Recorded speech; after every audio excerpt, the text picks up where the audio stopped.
Welcome to Sleepy Time Stories. Hey, my dear friends, tonight we slide into a damp passage beside a market square that smells of fish, salt, wet wool, and cheap ale. Night settles like velvet across your shoulders, and every torch in its bracket seems to wink at you in friendly conspiracy. Rain has only just stopped, so slick stones scatter puddles that mirror crooked, timbered facades. Somewhere up the lane, a lute plucks a melody that sounds cheerful if you ignore how often it slips off key. You breathe in, tasting hearth smoke blended with onions and a dash of mischief. It feels like anything might occur. And honestly, you probably will not make it through this if you keep trusting strangers with coins in their hands. So before you get comfortable, take a second to like the video and subscribe, but only if you truly enjoy what I do here. Drop your city and local time in the comments so the whole world can marvel at who else is wide awake. Now dim the lights. Maybe turn on a fan for that soft background hum, and let's ease into tonight's journey together. A single bell tolls from the stone tower of St. Margaret's announcing curfew. Yet the street around you only grows more crowded. Prostitutes trickle from doorways the way wine seeps from a bumped pitcher. Slowly at first, then with careless abandon, you pull your hood low, not from shame but for warmth. A passerby whispers prices dressed as compliments, and you answer with a practiced half-smile. Here beneath plaster angels, buyers call themselves pilgrims, clerks, or off-duty pikemen. Sellers call themselves good-time girls, fallen daughters, or simply hungry. Everyone wears a tiny costume of respectability that fools nobody, least of all the stray cat stalking scraps between barrels. Just after the bell's echo fades, Agnes the candlemaker trudges past, apron stuffed with beeswax stubs that will light bedrooms across the quarter. She nods, and you recall last Lent when she confessed the wax comes from church offerings. Talk about recycling. A pair of lads in patched doublets jostle her, giggling about who will pay for which flower tonight. You note their boots, mud-caked thick as icing, marking them as travelers from river barges. Easy marks. They will overpay, overshare, and oversleep. First joke of the night. At least they keep local tailors busy stitching secret pockets for suddenly missing purses. As you glide onward, you rehearse the origin tale many women here share. Most began as servants dismissed after a broken crock or rumors of flirting. Others were widows with no guild to claim them.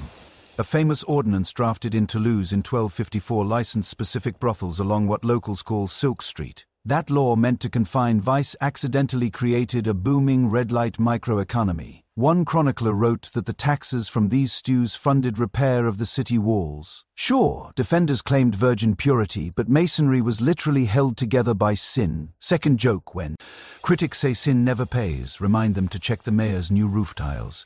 You duck under a low arch into the quarters court, a cul-de-sac lined with shuttered windows painted crimson. A dog with uneven eyes guards the entrance, wagging if you scratch his ears, snarling at anyone who reeks of authority. Across from him, a tavern door swings wide to spill lute music and the rattle of dice. On its signboard, a faded mermaid flaunts two tails double the service, presumably. Folktales claim mermaid tailbones cure gout, a rumor some cannot resist. Tonight, real women will make better promises for far less cartilage. A mainstream historical fact slips into focus. In many towns, the city council mandated that prostitutes wear striped hoods or yellow veils, visual scarlet letters to warn honest wives. The logic, if temptation is unavoidable, it should at least be clearly labeled. Even so, sumptuary laws often backfired. Striped cloth became fashionable among certain thrill-seeking nobles who considered danger an accessory. Third joke. Nothing screams rebellion like dressing exactly the way clerks say sinners must dress. You think of Marguerite, matron of the largest brothel here, who owns ledgers thicker than some Bibles. She can calculate interest faster than a banker and quote scripture when negotiating with priests. She once swore that Saint Mary Magdalene appeared to her in a dream, urging higher rates on festival nights. Historians still argue whether Marguerite embellished the vision to justify holiday surcharges, or genuinely believe the saint ran an invisible accounting department. Either way, the dream earns her an extra groat per client. And let us be honest, a round of applause for creativity. Halfway down the row of painted doors, a younger woman in borrowed velvet catches your eye. She fidgets with a lace cuff, clearly new, clearly uneasy. You know that posture because you wore it your first week. Shoulders tense, smile fragile, escape route. You whisper a greeting. She blurts almost in relief that her name is Isabel, though she doubts she will keep it. In this trade, names shapeshift like moon shadows. Some women pick flower aliases, rose, lily or jewels, ruby, pearl to dazzle ears and disguise origins. Others prefer bold relics such as the black swan or the sorrow. Names here are masks, currency, armor, quirky tidbit. One city record from Lübeck lists a woman called Godhelp, which translates to God help. Imagine. Introducing yourself in that tone, you guide Isabel toward the tavern for a calming cup of watered wine, the nightly handshake of camaraderie. As you push through the smoke haze, patrons glance up. The bartender, a barrel of a man with more scars than teeth, greets you by alias, sliding 2 cups along the plank in one deft shove. His shutters never close. Rumor says he naps upright like a horse. Thank him, slip a coin, and add your 4th joke. He keeps beer in one barrel and personality in another, and both occasionally run flat. Patrons spin tales between gulps, of a vision where a shining knight commanded him to seek purification through well, you know. He fails to note that shining knights rarely authorize rowdy drinking contests. Another traveler claims he carries a papal indulgence in his purse, parchment guaranteeing heaven despite tonight's sins. You bet the ink is still damp. Indulgence sellers loiter near brothels like bees near. Your cup empties. Time to step back outside where cold air catches your lungs like a startled gasp. The quarter's lanterns burn lower. Shadows claim corners. A distant guard's halberd clinks against armor plates as he patrols, eyes forward, willfully blind unless a purse clinks louder. Tonight looks profitable. You estimate 3 clients before moonset if luck holds. Yet even while coins beckon, danger paces close. Every year, city chronicles list women found in ditches, throats. Names guessed wrong, no official cares enough to record real ages. Lifespans shorten when law and comfort refuse entry. You tighten your cloak, not from chill but resolve. Each step becomes deliberate. Sell fantasy, survive reality. Perhaps one day you will buy a share in an inn, hire musicians, retire before joints ache beyond repair. Perhaps for now, the bell of St. Margaret's tolls the half-hour. You adjust the ribbon at your neck, smile like a secret weapon, and walk toward the eager silhouettes clustering under the next archway. Their laughter bubbles, their pockets jingle, their consciences already asleep. The night is young, opportunity fickle, and your story only beginning. A rooster somewhere beyond the city walls greets a dawn that has not quite decided to appear. Yet you are already wide-eyed, listening to the faint hush inside your own skull. Memory unwraps itself like parchment held too close to the hearth, and on it lies the winding path that carries a girl. From any random doorway to a rented mattress with coin on the sill, picture the first hard winter when your family's grain bin turned from half full to echoing. Snow crept through cracked shutters, and your baby brother's cough measured time for the household. The local reeve demanded taxes in silver, not promises. So your mother hid you behind a battered spinning wheel and whispered desperate arithmetic. The math never worked. In many towns, a medieval woman had 3 respectable income routes: laundry, brewing, or marriage. Brewing required barley you did not own. Laundry froze stiff on the line, and marriage required a dowry the size of a saint's miracle. One chronicle from York notes that 70% of orphan girls entered service by age 13. You were no orphan, but hunger can make parents inventive. Joke 1. Nothing inspires creative career counseling like an empty pantry and a landlord with perfect hearing. You took work as a scullion in a knight's hall where grease stains built armor. On your dress. Over months you learned how to smile while swallowing scraps in a corner. One feast night, the squire's wandering hand found you, and the kitchen maid snickered about the inevitable promotion. Their recipe was simple: a soft posture, a glance that lingers, and suddenly a whispering benefactor appears with copper coins for sweet words and sweeter moments. Here comes a mainstream historical fact. City ledgers from Siena in 1325 record contributions paid by men of rank to female. Servants, labeled as gifts for favor. Officials tax these interactions because, in municipal logic, if virtue cannot be enforced, it can at least be monetized. A year later you followed the squire to market day, dazzled by stalls draped in foreign cloth. A toothless fortune-teller read your palm beside a roped calf destined for next week's stew. She said, "Your lifeline is forked. One branch leads to a convent, the other to a red window." She laughed and asked which color of candle you preferred for rituals. You picked violet, but she slipped you a red stub anyway. Quirky tidbit. Medieval street soothsayers often charged extra for colored wax, claiming each hue charmed a different saint's favor. Yet most candles were dyed with the same beet juice. Caveat emptor, especially when spiritual futures are negotiated on clearance tables. The squire vanished with autumn, and you suddenly unemployed, rented half a pallet in a riverside slum. Nights echoed with rats cheerfully gnawing. Beams in rhythm to lullabies sung by sailors 3 ales too deep. A neighbor named Eleonora, hair the color of chestnuts left too long in embers, taught you the economics of flirtation. She explained that fishermen preferred quick meetings before dawn, while merchants liked leisurely tales during supper. Timing, she insisted, was almost holy. Arrive moments after payday, leave moments before wives inspected purses. Joke 2, think of it as tide fishing. Only the bait wears lipstick and never. Assuming the bed is clean, Eleonora also coached you on vocabulary. Never call yourself desperate. Call yourself available. Never negotiate naked. Silk earns 2 pence extra, even if the silk is actually goat hair polished smooth. Words became the ribbons laced through the corset of your new identity.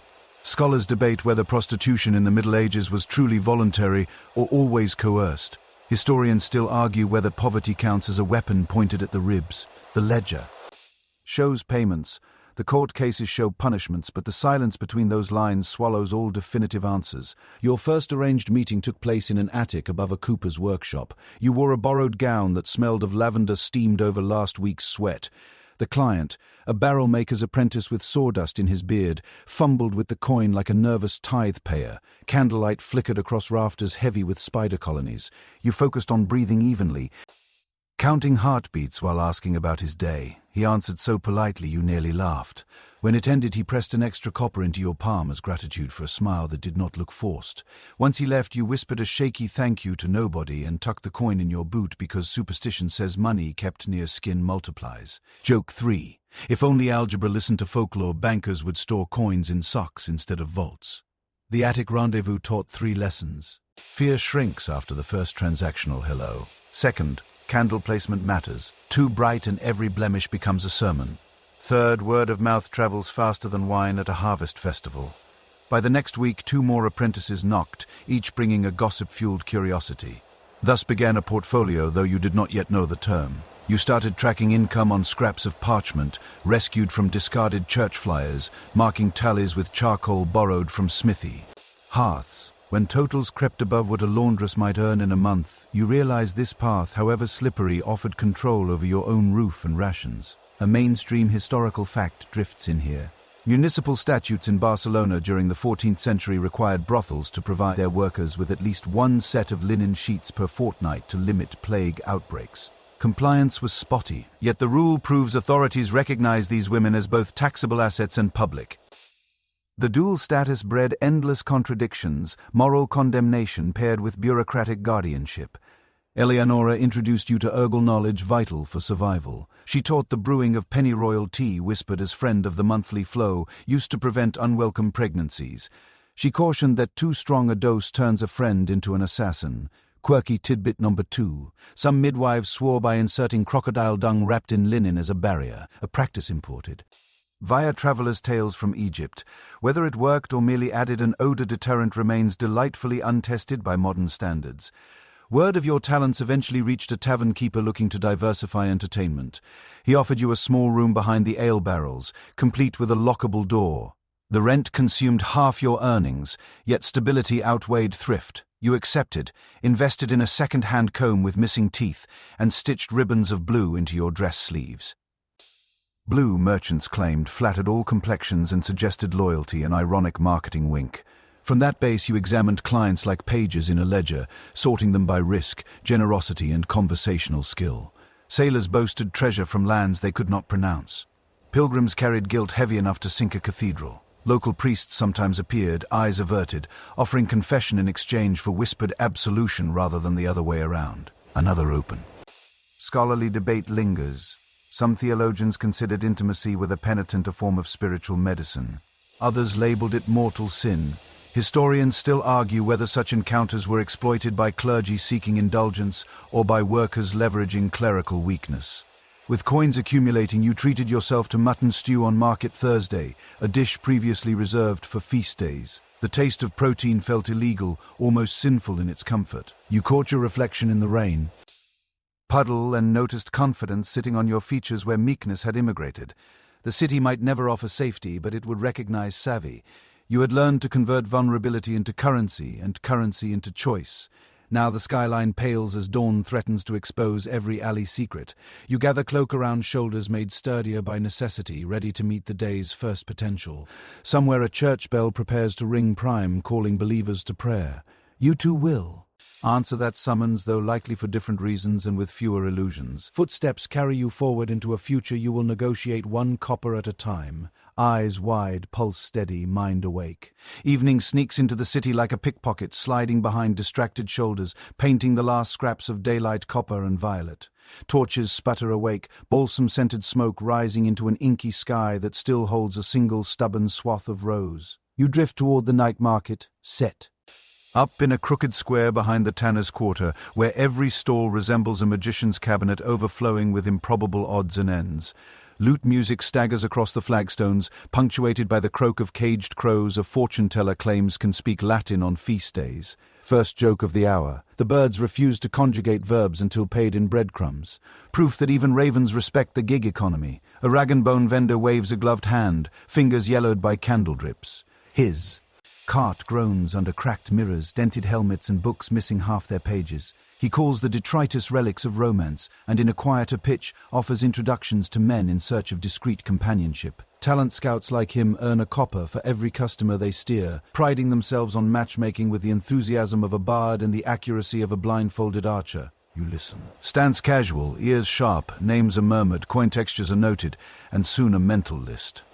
Forms, 2 cloth merchants flush with fair day profits, 1 spice broker drunk on his own cinnamon fumes, and a bored scribe seeking inspiration.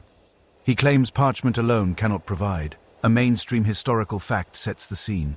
Municipal charters in late 13th century Paris allowed night markets to operate.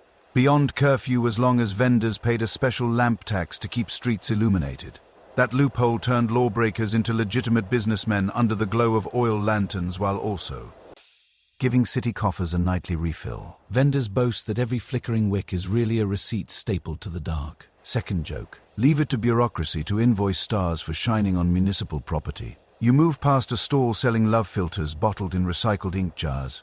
The apothecary's apprentice assures doubters that a splash behind the ear will render any target besotted within 3 kisses. Half the crowd buys, half scoffs. Nobody asks if the kisses clause comes with free legal. Advice.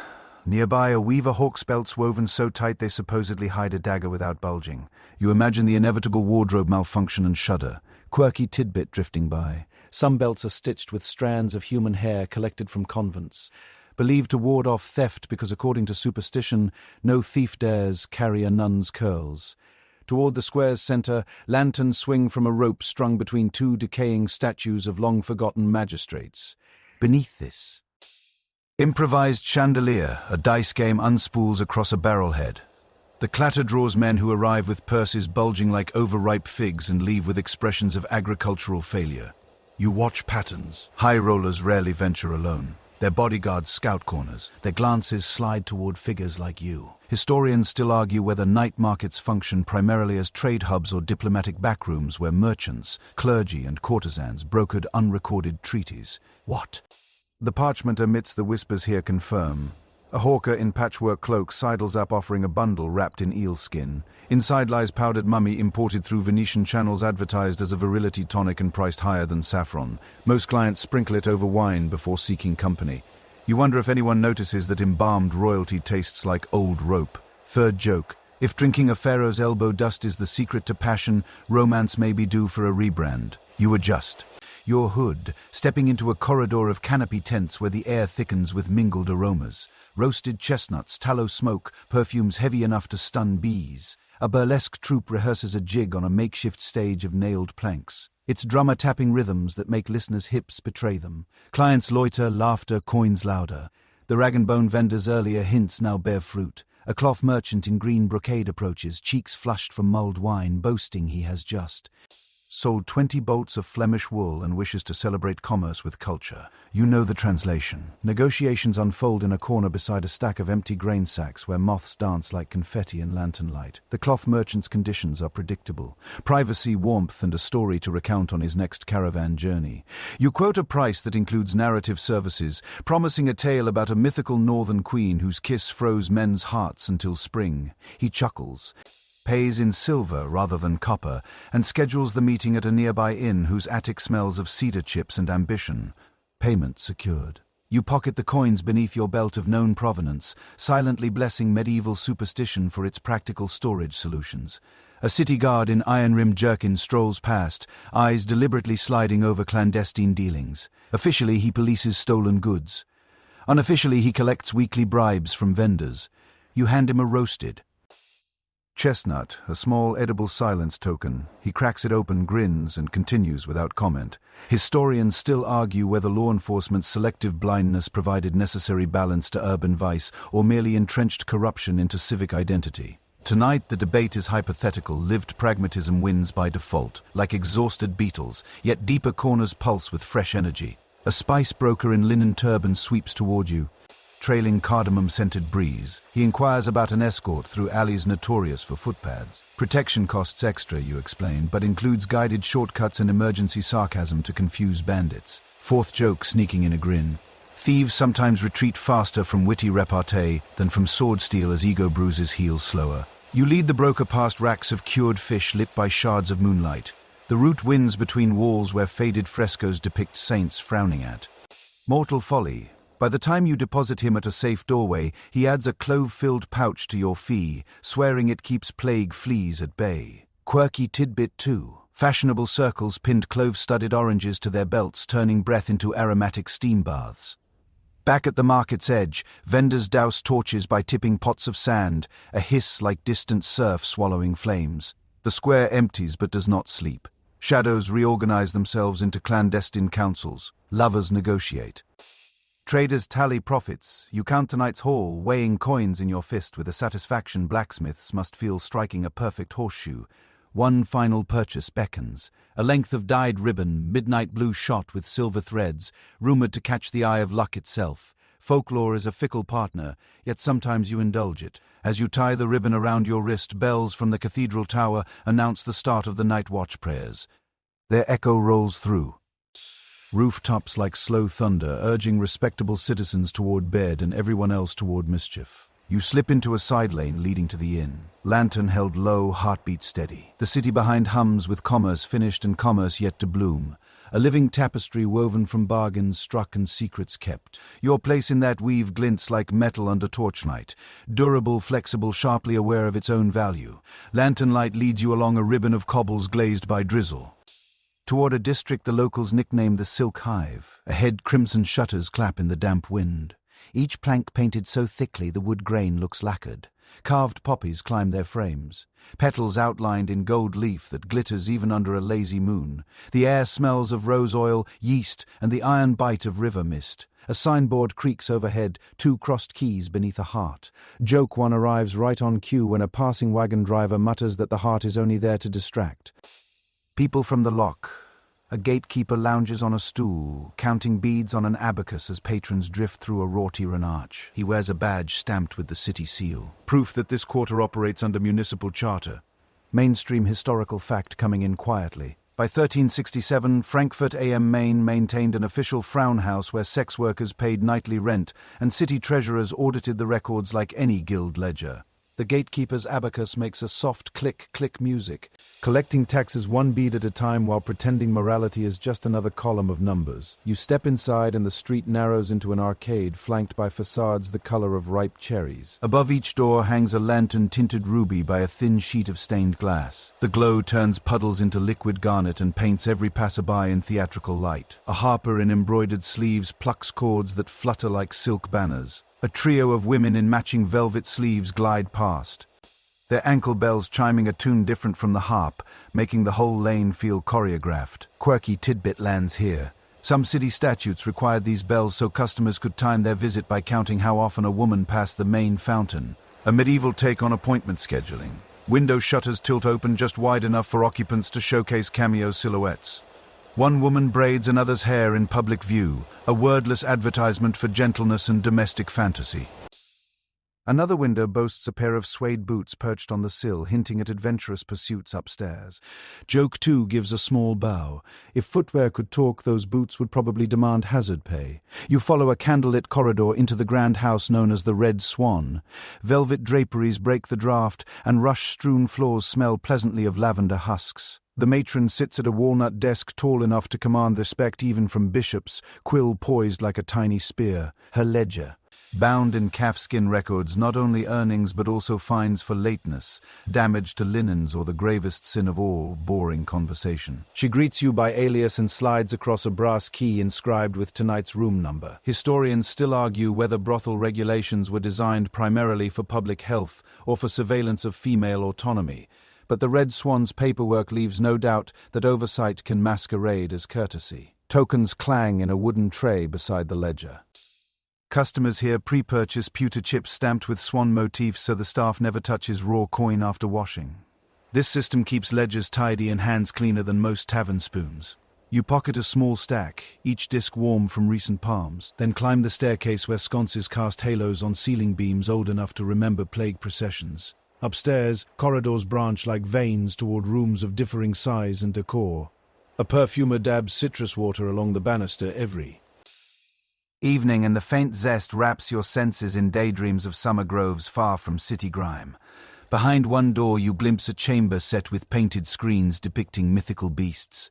Behind another, a low platform bed draped in tapestries stolen from an abandoned monastery, or so gossip claims. Second joke saunters in. Nothing says piety quite like repurposed altar lace under a mattress. Your assigned room waits beneath a skylight of diamond panes. Moonlight tumbles through, splashing. Silver rhombuses across the coverlet. You check supplies. Fresh linen sheets as required by city ordinance. A pewter pitcher of watered wine. A padded cushion for kneeling clients who request storytelling. Earlier coins jingle reassuringly when you drop them into a cedar box hidden under the bed frame. The scent of resin promising a bit of security in this gilded cage. Voices float up from the courtyard garden, mixing laughter with lute arpeggios and the hush of the central fountain. Water arcs, gracefully into a basin carved with mermaids whose tails end in pomegranates instead of fins, symbolism ripe for any philosopher willing to pay admission.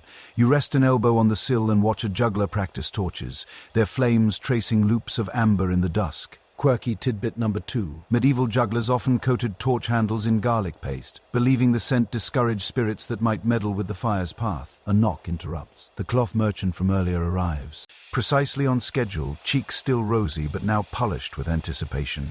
He presents a roll of damask as a peace offering to the matron, then steps inside. Conversation flows easily. You offer the promised Northern Queen tale, embellishing snowfall so heavy it whispers like parchment turning. He listens, feet tapping in rhythm to the imagined storm. When business concludes and farewells are made, he departs lighter in purse and apparently heavier in lore. Joke 3 tips its hat. Historians envy storytellers because even inaccurate anecdotes leave happier audiences. After tidying, you douse the lantern to spare the oil, relying on the moon for gentle illumination. Thoughts wander to the architectural paradox surrounding you. Walls painted alluring red on the outside double as prison bars for anyone lacking entrance fees. The broader city may condemn vice, yet it gladly collects rent from every window here. Historians still argue whether such districts represented pragmatic tolerance or cynical exploitation. Either way, daily life within remains a delicate dance of autonomy and enclosure. A faint bell rings from the gate below, signaling the second watch. The matron's steps echo as she locks outer doors for safety. Tonight you will sleep inside velvet-lined security. Though morning will demand fresh reckoning, fresh rent, fresh masks. You settle onto the mattress, fingers tracing damask motifs, while rehearsing tomorrow's greeting in your head. Outside the fountain, murmurs, lanterns wane, and the silk hive exhales, preparing to cocoon its inhabitants until dawn peels night from the rooftops like parchment from wax. Mid-morning sunlight spills over a bustling cloth district where bolts of wool hang from windows like flags claiming territory for every guild in sight. The air tastes of wet flax and hot dye vats, and cobblers' hammers sound in counterpoint to weavers' thumping looms. You navigate the tangle of stalls until a sudden hush radiates outward from a Notice board freshly nailed to an oak post. City scribes have pasted a new decree. Ink still shiny, declaring strict attire regulations for women of doubtful repute. Jaws tighten all around as traders read the document aloud, savoring each line the way some folks savor gossip stewed overnight. Joke number 1 tests the waters when a passing jester quips that at least the city finally recognizes fashion as a municipal emergency. The decree dictates that every courtesan must wear a striped hood in. Alternating bands of saffron and black, plus a belt cord dyed the color of bruised plum. Any woman caught without these visual warnings will forfeit half her purse and stand barefoot at the pillory during market hours. Your pulse thuds, but your mind starts inventorying fabric stock like a seasoned quartermaster. A mainstream historical fact drifts in. A similar edict issued in Florence in 1415 required prostitutes to display a small bell on their hats so respectable wives could steer clear of. Temptation. City archives record over 400 fines in the first year alone. A tidy profit for civic coffers.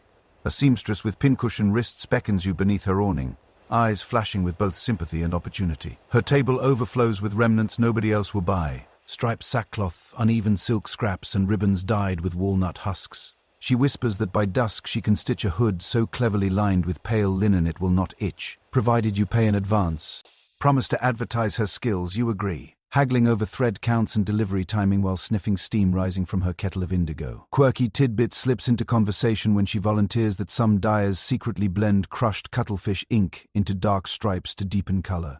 A trick rumored to attract night moths who mistake the fabric for moonless sky. Behind you, a groom leads 2 skittish palfreys through puddles that reflect the crimson walls of distant quarters. One animal snorts at the scent of hot dye. The other gazes with equine indifference at your negotiations. Joke number 2 emerges as the groom muses aloud that even horses cannot tell virtue from sin if everyone wears the same stripes.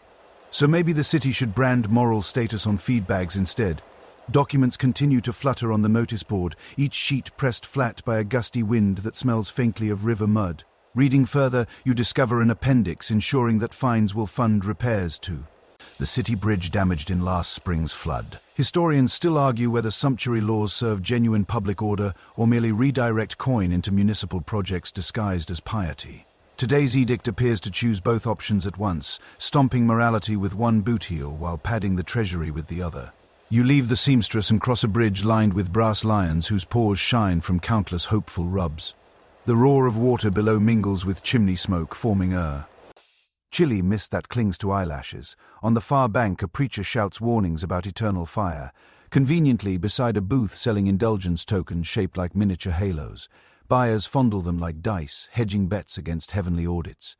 You drift past, noting which pockets bulge with coins large enough for tonight's services. A perfume vendor waves you closer, urging you to sample his latest concoction, a heady mix of rosewater, cedar resin, and a whisper of camphor, he claims.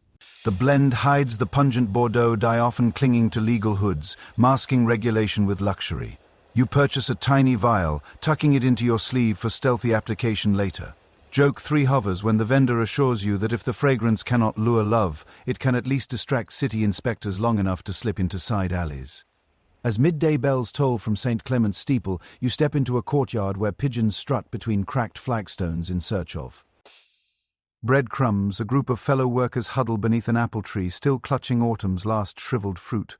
They debate strategies for surviving the wardrobe mandate. One suggests double-layered veils to flip inside out near the city gates.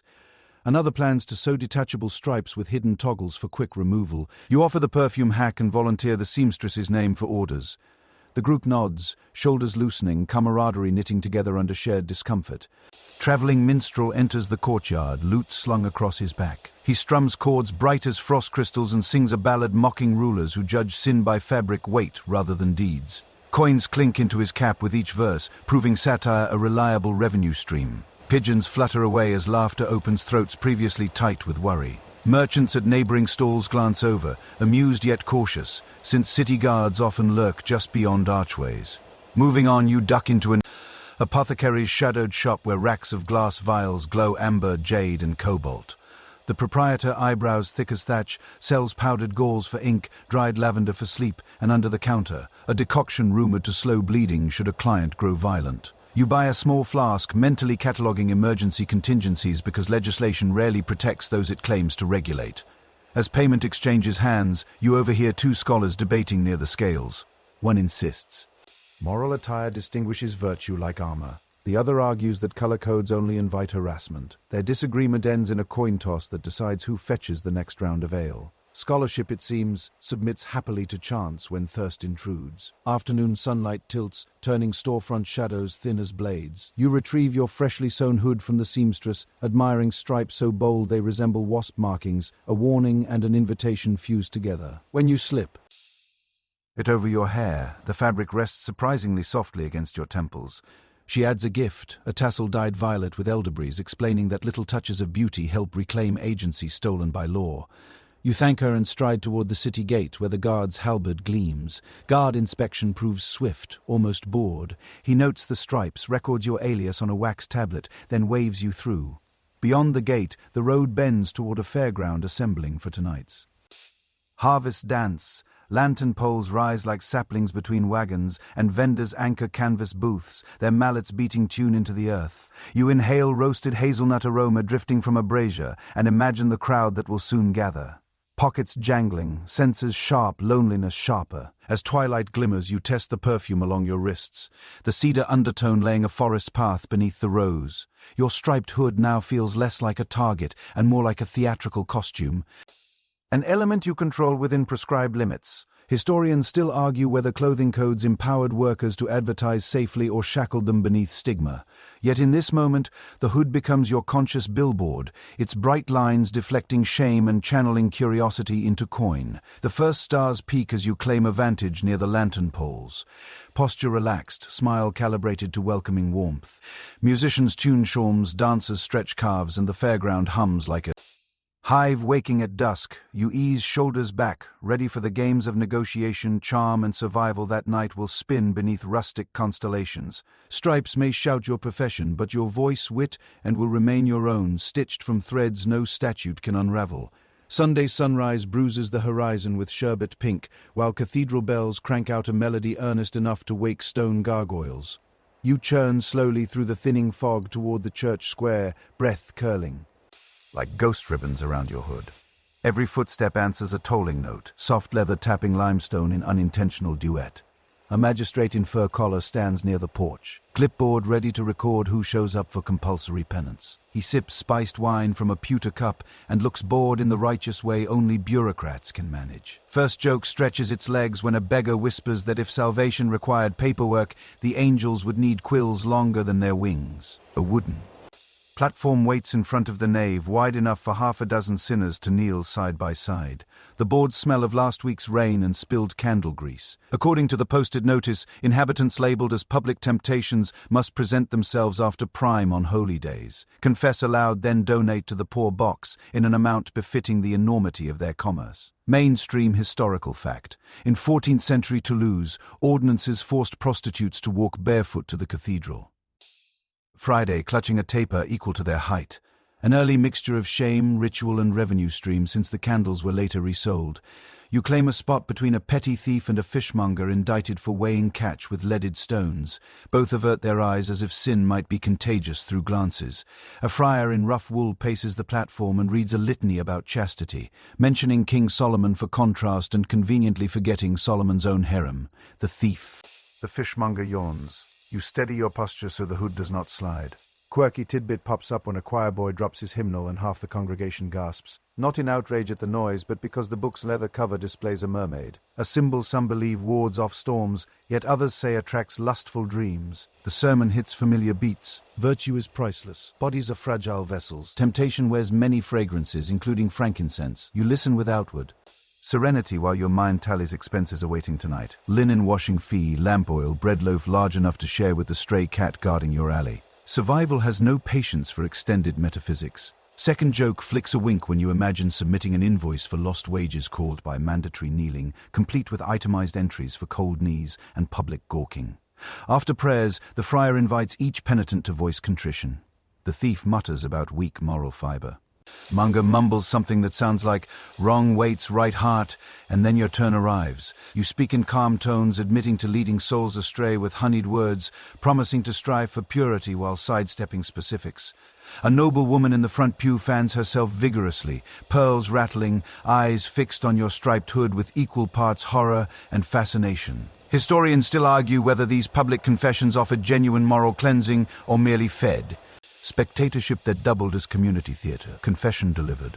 You place 2 clipped silver pennies into the alms chest, wincing at the metallic clack that echoes like a tiny gong. The friar blesses you and signals for the next in line. Ceremony ends with a hymn sung slightly off-key. Then the crowd disperses, chatter blooming like dandelions across the stone. You descend the platform, circulation tingling back into calves, determination mixing with fatigue, duty satisfied, lighter, conscience ambiguous. You head for the cloister garden where penitents often trade gossip under the safer label of pious fellowship. Within the cloister, herbs fill raised beds. Sage, rue, and low mounds of thyme that flicker silver under morning dew. A nun trims rosemary with shears shiny enough to shave reflections off the sky. She offers you a sprig for courage and slips it into your palm with a conspiratorial nod. Quirky tidbit number 2 surfaces when she confides that rosemary. Needles boiled in goat milk allegedly banish nightmares. A remedy her abbess endorses despite zero evidence beyond happier goats. You pocket the herb, grateful for any charm, real or imagined. A clerk in academic robes wanders past, eyes darting from hood to hood as if cataloguing specimens. He asks whether the city's new attire law increases moral order. You respond that cloth may warn the righteous, but at night everyone is colorblind. He chuckles, notes something on parchment, and strolls away. Third joke takes a bow when a pigeon promptly stains. His scholarly hood producing a blotch more distinctive than any municipal stripe. Leaving the cloister, you cross a narrow lane where vendors stack soft white rolls just pulled from ovens. The yeasty aroma makes your stomach lurch with sudden hunger. You trade a copper for 2 rolls, still warm, and devour one in greedy bites that steam the chilly air. Butter dribbles down your wrist, a small, luxurious crime you forgive instantly. Nourishment resets. Focus on the afternoon ahead, a window of hours to rest, men's stockings, and perhaps visit the bathhouse before sunset rounds everyone up for the real economy. On a side street, you pass a modest chapel dedicated to Mary Magdalene, its faded fresco showing her holding a red egg, symbol of resurrection in some traditions. The caretaker claims pilgrims who drop a coin into the font may receive discreet blessings for troubles of the flesh. Historians still argue whether Magdalene's image functioned as a sanctified patron for working women, or as a cautionary ghost wagging a finger across centuries. Either way, the chapel's poor box rarely goes empty. You slip through your lodging's courtyard gate and climb wooden stairs that creak like tired geese. Inside the small room, sunlight filters through lattices, drawing honeycombed grids on the floor. You unlace the stiff shoes worn for church, stretch toes, then tip remaining coins onto a cloth bundle hidden behind the wash basin. Inventory shows you can afford a new candle stub, perhaps a slice of salted pork for supper. Survival seems possible even after penance shaved the purse. Afternoon drifts by in gentle tasks. You mend a tear in your chemise using thread salvaged from a hem. Hum along with sparrows perched on the eaves and rub the rosemary sprig between fingertips, releasing its forest scent. A soft knock interrupts. The nun from the cloister stands outside with a small parchment roll. She explains that certain sisters track births of foundlings left at the convent wheel and wonder if you know anyone needing such help. The question hovers weighty and kind, then floats away when you shake your head. She thanks you, wishes safety, leaves a beeswax candle as token. Late day, sunlight slips toward ochre and bronze. You bathe hastily, water lukewarm but enough. Then dress in clean linen, apply a dab of rose cedar perfume, and affix the hood once more. The striped fabric now feels like armor tempered by monthly ritual. It identifies, it protects it. First evening bell tolls, calling vespers inside cathedral walls you just left. Now you step in the opposite direction towards streets where bells are swapped for tambourines and hymns for tavern laughter. The square ahead flickers with torchlight and the night market unpacks its miracles again. Your face relaxes into a patient smile, reliable as moon cycles. Coins await, stories await, danger waits too. Yet penance completed has purchased a fragile truce with conscience for. Another day, you walk forward, rosemary scent lingering behind, knees still tingling from the stone platform, heart steady, ready to trade warmth, wit, and fleeting comfort for the silver needed to greet sunrise on your own terms. You enter an office that smells of beeswax, polish, and ambition. A place where velvet drapes mute the street noise so thoroughly you can almost hear quills dreaming inside inkpots. Thick ledges rest on an oak table wide enough to host a feast, their calfskin covers, to a shine that competes with the candelabra. At the head of this paper kingdom sits Dame Odile, matron of 3 houses and unofficial mayor of the shadow economy. Her rings click against columns of numbers exactly the way swords ring when struck, and each neat tally could douse or ignite a fortune. First joke perks up when a boy runner whispers outside that spreadsheets are simply sieges carried out with math instead of catapults. Dame Odile invites you to sit, gestures toward a pewter tray bearing bread knots glazed with honey, and opens her ledger as if revealing a spell book. She tracks everything. Candle stubs, linen thread, the precise value of a smile offered to a wool merchant versus a spice broker. A mainstream historical fact turns pages too. Records from the Southwark stews under the Bishop of Winchester in 1340 list itemized charges for sheets, door hinges, and even cat food, demonstrating how rigorously vice could be audited when tithes depended on accuracy. Odile's practice mirrors those stews. She tasks her scribes with nightly inventory, so no ghost of a coin can haunt the margins.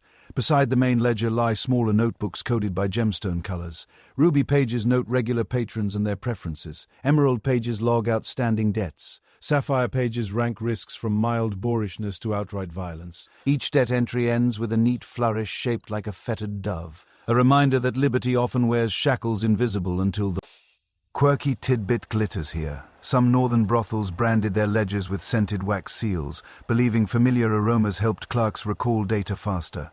An early memory palace infused with lavender and pine. Negotiations commence. Odile proposes a rotating schedule between her houses. Each shift weighted by projected foot traffic learned from a spy network that rivals town criers for speed. She offers a retainer for loyalty and imposes fines for tardiness measurable to the quarter hour, signaled by sundials mounted above every threshold. Second joke bows politely when a junior scribe grumbles that he now measures friendships by how many grains of sand people are worth. You skim the contract, noting clauses regarding safety. Odile funds a mutual aid chest. Any worker injured by a client receives full board while recovering, paid for by a sliver of everyone's nightly earnings. One clause stipulates legal counsel retained on retainer, a barrister who specializes in convincing magistrates that broken noses happen during enthusiastic dancing, not assault. Historians still argue whether such communal funds represented genuine solidarity or cleverly disguised profit protection for the madam. Either way, the parchment signifies power redistributed, if only within boundaries drawn by the person holding the ink. Across the room stands Corrado, the factor, responsible for procuring provisions wholesale. He reports that lamp oil barrels arrive Monday, laundered sheets Tuesday, and almond cakes every feast vigil to sweeten client tempers. He brags about haggling a copper off each yard of linen by threatening to take business to rival drapers. Third joke slips in when Corrado admits the draper begged forgiveness faster than a cat dropped in bathwater. Proving fear of lost revenue can baptize even the stubborn. Discussing dues, Odile calculates your entry fee into her guild, a sum earmarked for candles, guard wages, and a year-end banquet featuring musicians who can play without flirting disastrously with staff. Payment stings, yet the benefits include armored escorts on late walks, and a solicitor who files petitions when taxes climb too steep.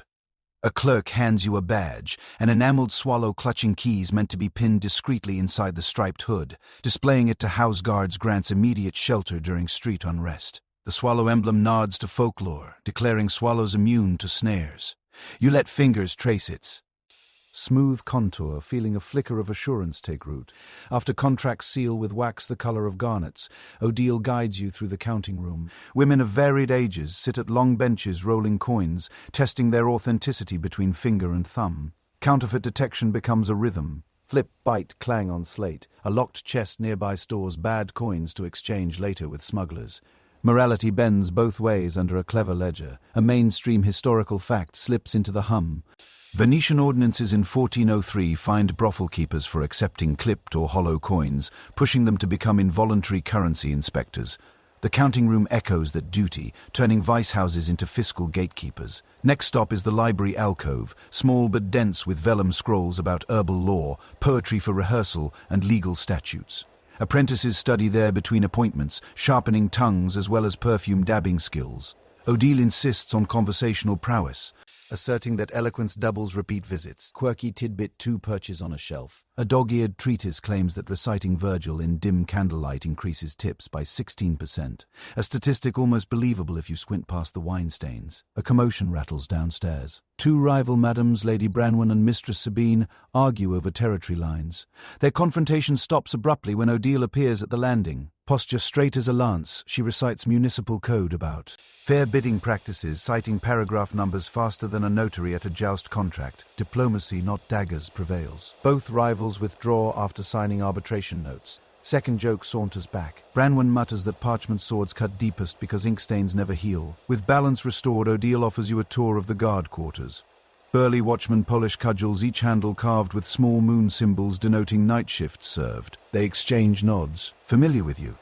Swallow badge, bound to intervene if a drunk grows rough. Scholars debate whether such private militias improved safety or merely legalized new forms of extortion. Historians still argue whether municipal guards purposely ignored trouble near sanctioned houses to justify the need for private muscle. The truth probably lounges somewhere between coin purses and conscience. Evening sidles in colouring window glass amber. A gong chimes to announce supper, and staff converge upon trestle tables laden. Outbred and stewed quince. Eating together reinforces allegiance. Gossip flows alongside gravy. You join a conversation about a new physician offering free consultations on skin rashes. Generous until he reveals a sideline selling miraculous bombs priced like imported sugar. First joke returns. As one worker quips, she might slap the miracle directly onto her purse to cure emptiness. After the meal, candles are trimmed, makeup applied, and sundials inverted for the first. Appointments. You climb stairs to your assigned chamber, finding a note card listing tonight's scheduled clients. Each name is matched to colored annotations. Green dot for amiable, red for unpredictable, gold for high tipping. The system illustrates how data underpins charm. You set out fresh towels, smooth the coverlet, and pin the swallow badge inside your hood where fabric kisses skin. Moments before the hour strikes, you pause by the casement. Street lamps flare and distant musicians warm. Reeds, their tentative notes threading through alleys like inquiry. Inside your head numbers click alongside heartbeats, a duet taught by those ledgers downstairs. You recognize newfound leverage, fragile yet tangible, arising from rulebooks drafted by a matriarch who knows gold ink outweighs sermons. The night ahead will spin negotiation into survival, and you have tools more precise than luck alone. As the door latch lifts, you turn, posture confident, ledger lessons etched behind your eyes. Ready to turn each encounter into arithmetic that favors your ledger column, not merely theirs. Mid-afternoon light slants through shop-front lattices, flinging bars of dusty gold across the main thoroughfare, just as church bells finish marking none. You glide along the crowded lane, striped hood ruffling in a breeze thick with scent of carded wool and roasted beans. Voices rise like sparrows, wives haggling over onions while widows count copper with fierce precision. Their chatter pauses the instant they spot you. A hush rolls outward, an invisible ripple of starched linen disapproval, and your pulse answers with a practiced calm. Joke one sighs that judging by these glances, envy must come cheaper by the yard than any cloth displayed here. Market stalls cluster beneath weathered arcades, where bolts of homespun drape like sleepy banners. A baker wheels out honey tarts, their glaze catching sunbeams in tiny sugar prisms. Children chase each other around his cart until they're mothers. Snap commands sharp enough to slice pastry. A woman in dove gray wimple steps forward, eyes narrowing as she notices a ribbon peeking from your neckline. Her fingers tighten on her purse as if coins might leap free and sprint into your hand. You match her gaze politely, then move on, every footstep measuring the narrow gap between toleration and open hostility. Mainstream historical fact joins the scene. Civic court rolls from York in 1432 document a group of married women who rallied outside. Licensed brothels, clanging pots in a practice called charivari, to shame husbands returning home too late and too scented. Magistrates find the protesters for disturbing the peace, proving that public order often favors silence over justice. The story whispers through town memory, fueling tensions that simmer even in the buttery light of this afternoon. At a haberdasher's stall, you pause to bargain for stout thread, the sturdy sort that refuses to snap under corset strain. The merchant, widow with a spindle-thin frame, offers a discount if you promise to share gossip about which merchants currently favor expensive lace gifts for secret companions. You trade 2 harmless tidbits. She nods, pleased, yet her mouth shapes a question too delicate to voice. Why should a profession outside lawful matrimony have exclusive claim on romantic tokens? Quirky tidbit sparkles here. Some jealous wives have been known to bury their husbands' gifted silk garters beneath a threshold, believing. Every future step across the doorframe pins wandering affection to the hearth. You continue passing the dye shop where vats bubble fuchsia, indigo, and a lurid shade of dragonfruit red. The dyer's daughter, elbows stained purple, watches you with open curiosity until her mother tugs her away. Joke too tips its hat when you imagine the lecture unfolding something about virtue, stripes, and why staring too long might fray the moral seams. The scene repeats along the boulevard. Dressmakers glance. From half-finished gowns to your hood, weighing competition they never entered, while millers' daughters hide smiles behind flower-dusted kerchiefs. A side alley leads to the Guildhall Square where stone statues guard an ancient well. Townswomen cluster there, baskets of laundry balanced on hips. Their conversation hushes as you approach. One claims your perfume lures husbands like mayflies to candlelight. Another mutters prayers against temptation. You offer a respectful nod, then crouch by the well to scoop water with a wooden ladle. Silence stretches taut until finally a young widow in black speaks up, asking whether regret ever stains bright ribbons. You answer gently that living by half-truths teaches dodging stains of all kinds. She lowers her gaze, frown softening into something almost thoughtful. Historians still argue whether female solidarity in medieval towns was fractured primarily by economic scarcity or by moral doctrine. Some records show wives befriending sex workers to swap contraception recipes, while others tell of stone-throwing riots outside bathhouses. The debate lingers like an unresolved chord, shading every glance across this square. You feel its weight, yet also glimpse subtle webs of empathy that flicker beneath daily resentments. A bell rings from the tannery gate, releasing a wave of pungent air. Men file out, wrists still damp from lime pits, faces bright at the prospect of supper. Several redirect paths toward you, grins casual yet hungry. Instantly the wives stiffen, one steps between, brandishing a wooden spoon like a scepter.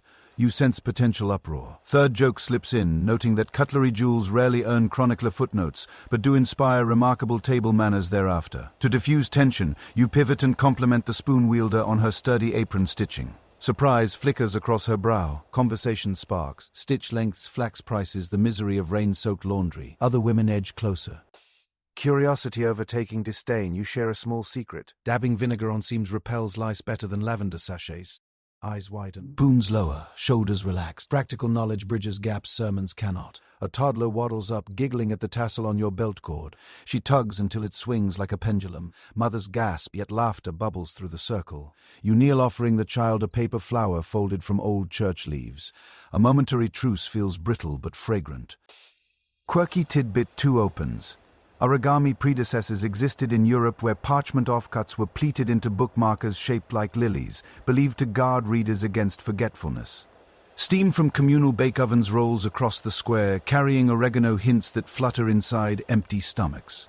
Women reclaim baskets, adjusting shawls. One slips you half a loaf in thanks for the vinegar tip, muttering that help is help, no matter the stripes. You tuck the bread into your satchel, nodding. Gratitude as peace settles like flour dust. Nearby, a troubadour begins a lively rondo lampooning men who boast fidelity while leaving taverns at daybreak. Merchants laugh, wives clap, and tannery workers shuffle red-faced toward home. Joke 4 winks from the lute strings. Nothing polishes vows faster than public ridicule set to dance tempo. You join the applause, then pivot toward a footpath leading out of the square, knowing market goodwill has a shelf life shorter than fresh cream. Crossing.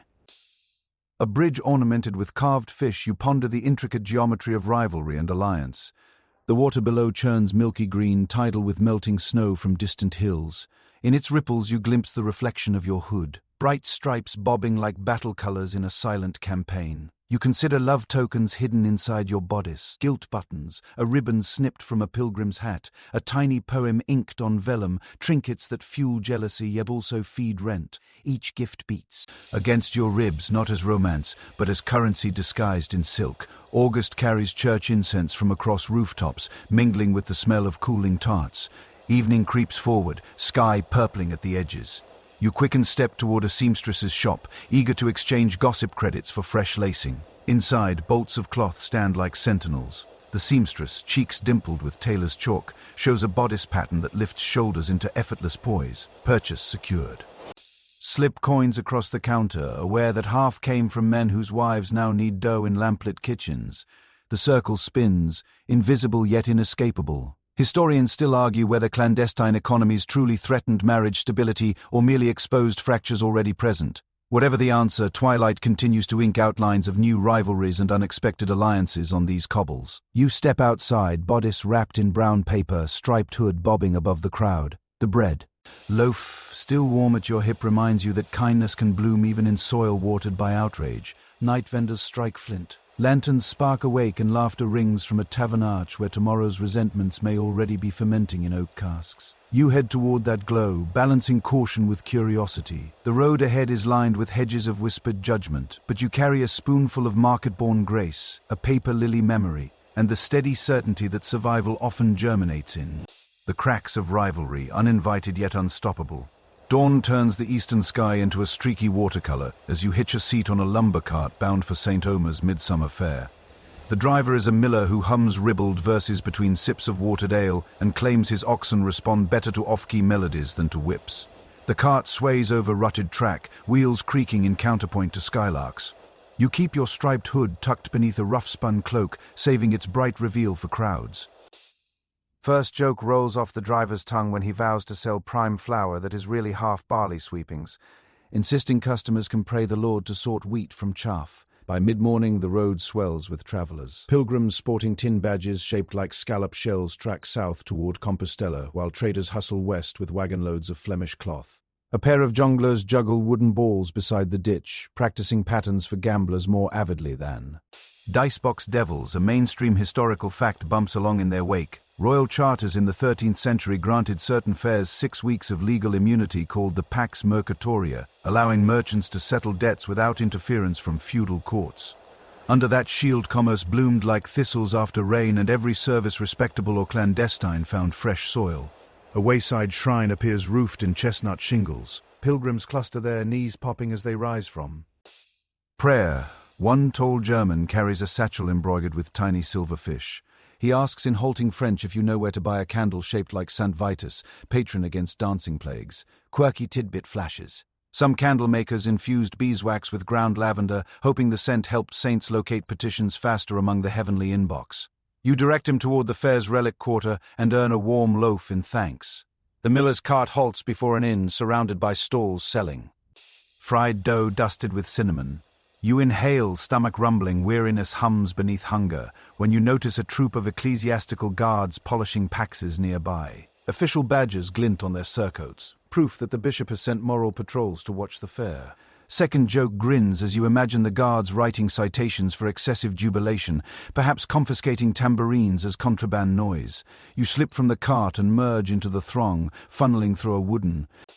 Inside, color explodes. Red-striped tents, banners stamped with lion crests, pennons shaped like dragon wings fluttering over gaming tables. The air rings with hurdy-gurdy chords and the clang of smiths adjusting horseshoes for journeymen desperate to look prosperous. Aromas of spit, roasted capon, melted cheese, and barley beer twine together until appetite and dizziness blur boundaries. First stop is the stall where itinerant scribes paint love letters in gilt ink. They will, for an extra sou, sprinkle the parchment with powdered rose petals so the fragrance survives a fortnight on the road. You negotiate a small supply of blank sheets, imagining clients who might pay extra for verses prefaced by a wink. Nearby, a booth advertises fortune casting with sheep knucklebones. The soothsayer, a woman wrapped in shawls stitched with star charts, offers a preview. She predicts you will meet someone wearing a green feather and depart lighter but richer. You tip a copper for her. Optimism. As afternoon warms, you wander toward the pilgrimage quarter where stalls overflow with badge brooches shaped like swords, thorns, or miniature footprints. Pilgrims buy them as proof of vows kept, but many misplace the trinkets before reaching the next shrine, creating a brisk resale trade for enterprising children. Historians still argue whether the booming badge industry reflected genuine piety or functioned more like medieval passport control. Either way, you pocket 2 spare. Scallop shells, handy conversation starters with anyone craving absolution. Voices drift from a makeshift stage where a morality play dramatizes lust and avarice wrestling over a merchant's soul. The actor portraying lust wears a red doublet stuffed with lamb's wool, shaking his hips so vigorously that onlookers cheer and toss pennies. Third joke pirouettes when an old nun nearby mutters that the performance ought to have a higher ticket price if it insists on such accurate choreography. Beyond. The stage, a temporary bathhouse, advertises clean straw mats, scented soap and discreet curtains. Experience reminds you that pilgrims often seek more than rinsed feet after weeks on dusty roads. The house matron, a stout widow named Donata, hires willing attendants by the day. You register under a traveling alias, trading an hour of polite conversation and warmed water service for stall space at the edge of her pavilion. Evening slides in with a violet glow. Travelers light pitch torches, their resin smoke scribbling dark curls against the sky. You lure custom by answering in fractured Italian to a Florentine cloth factor, praising the gloss of his crimson damask. He beams, quoting Dante lines about forbidden kisses, then pays double the listed bath fee for a private tent and a story about sapphire mermaids. Coins clink into your purse with cheerful urgency. Later, a gaggle of young pilgrims arrives barefoot, sunburned, pockets nearly empty. They beg a discount. You soften, requesting instead a single scallop badge signed by their chaplain. It sparkles silver in torchlight as they plunge into the steaming tub, sighing gratitude that fogs the canvas walls. Charitable pricing earns goodwill, plus possible future referrals when they recount hospitality at the next shrine. Night deepens, lutes serenade ale benches, dice tumble under lanterns, and the smell of spilled mead sweetens dusty air. A tall stranger wearing a green feather appears exactly as foretold, requesting company for supper and a stroll beyond the palisade to watch firefly constellations. You accept, cautious yet intrigued. He introduces himself as Dominic, a trader in Westphalian amber who dislikes sleeping alone among thieves.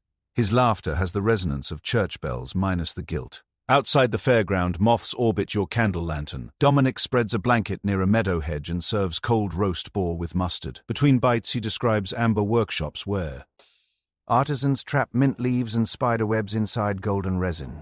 You listen, spinning images of sunlight forever bottled, then share a tale of a coastal witch who predicts storms by the taste of sea salt on her lips. The story draws a hushed remark from him and a silver coin from his purse as payment. He says, for a memory well told. Conversation drifts toward risk and reward. Dominic confides fears of highwaymen on the return route. You propose hiring 2 retired soldiers who patrol near the... Fees negotiable if Dominic mentions your name. Grateful. He presses a polished amber bead into your hand. Warm and honey bright, promising its luck. This unplanned barter feels lighter, almost friendly, until you remember luck seldom pays rent. Even so, you knot the bead onto your belt cord, its glow winking like a captured sunset. Back at the palisade gate, moral patrols extinguish torches, signaling curfew. You duck through shadows to Donata's pavilion, shoes dusted in meadow dew. Inside, bath steam has cooled, clients have dwindled to snores. You settle onto your straw pallet. Amber bead pressed against your palm, scallop shells clinking inside your pouch. Thoughts flutter over new contacts, potential escorts, and tomorrow's surge of fresh faces when the second fair week begins. Historians still argue whether itinerant workers like you fostered cultural exchange by ferrying stories between towns or merely spread disease and rumor. The debate lingers in academic halls.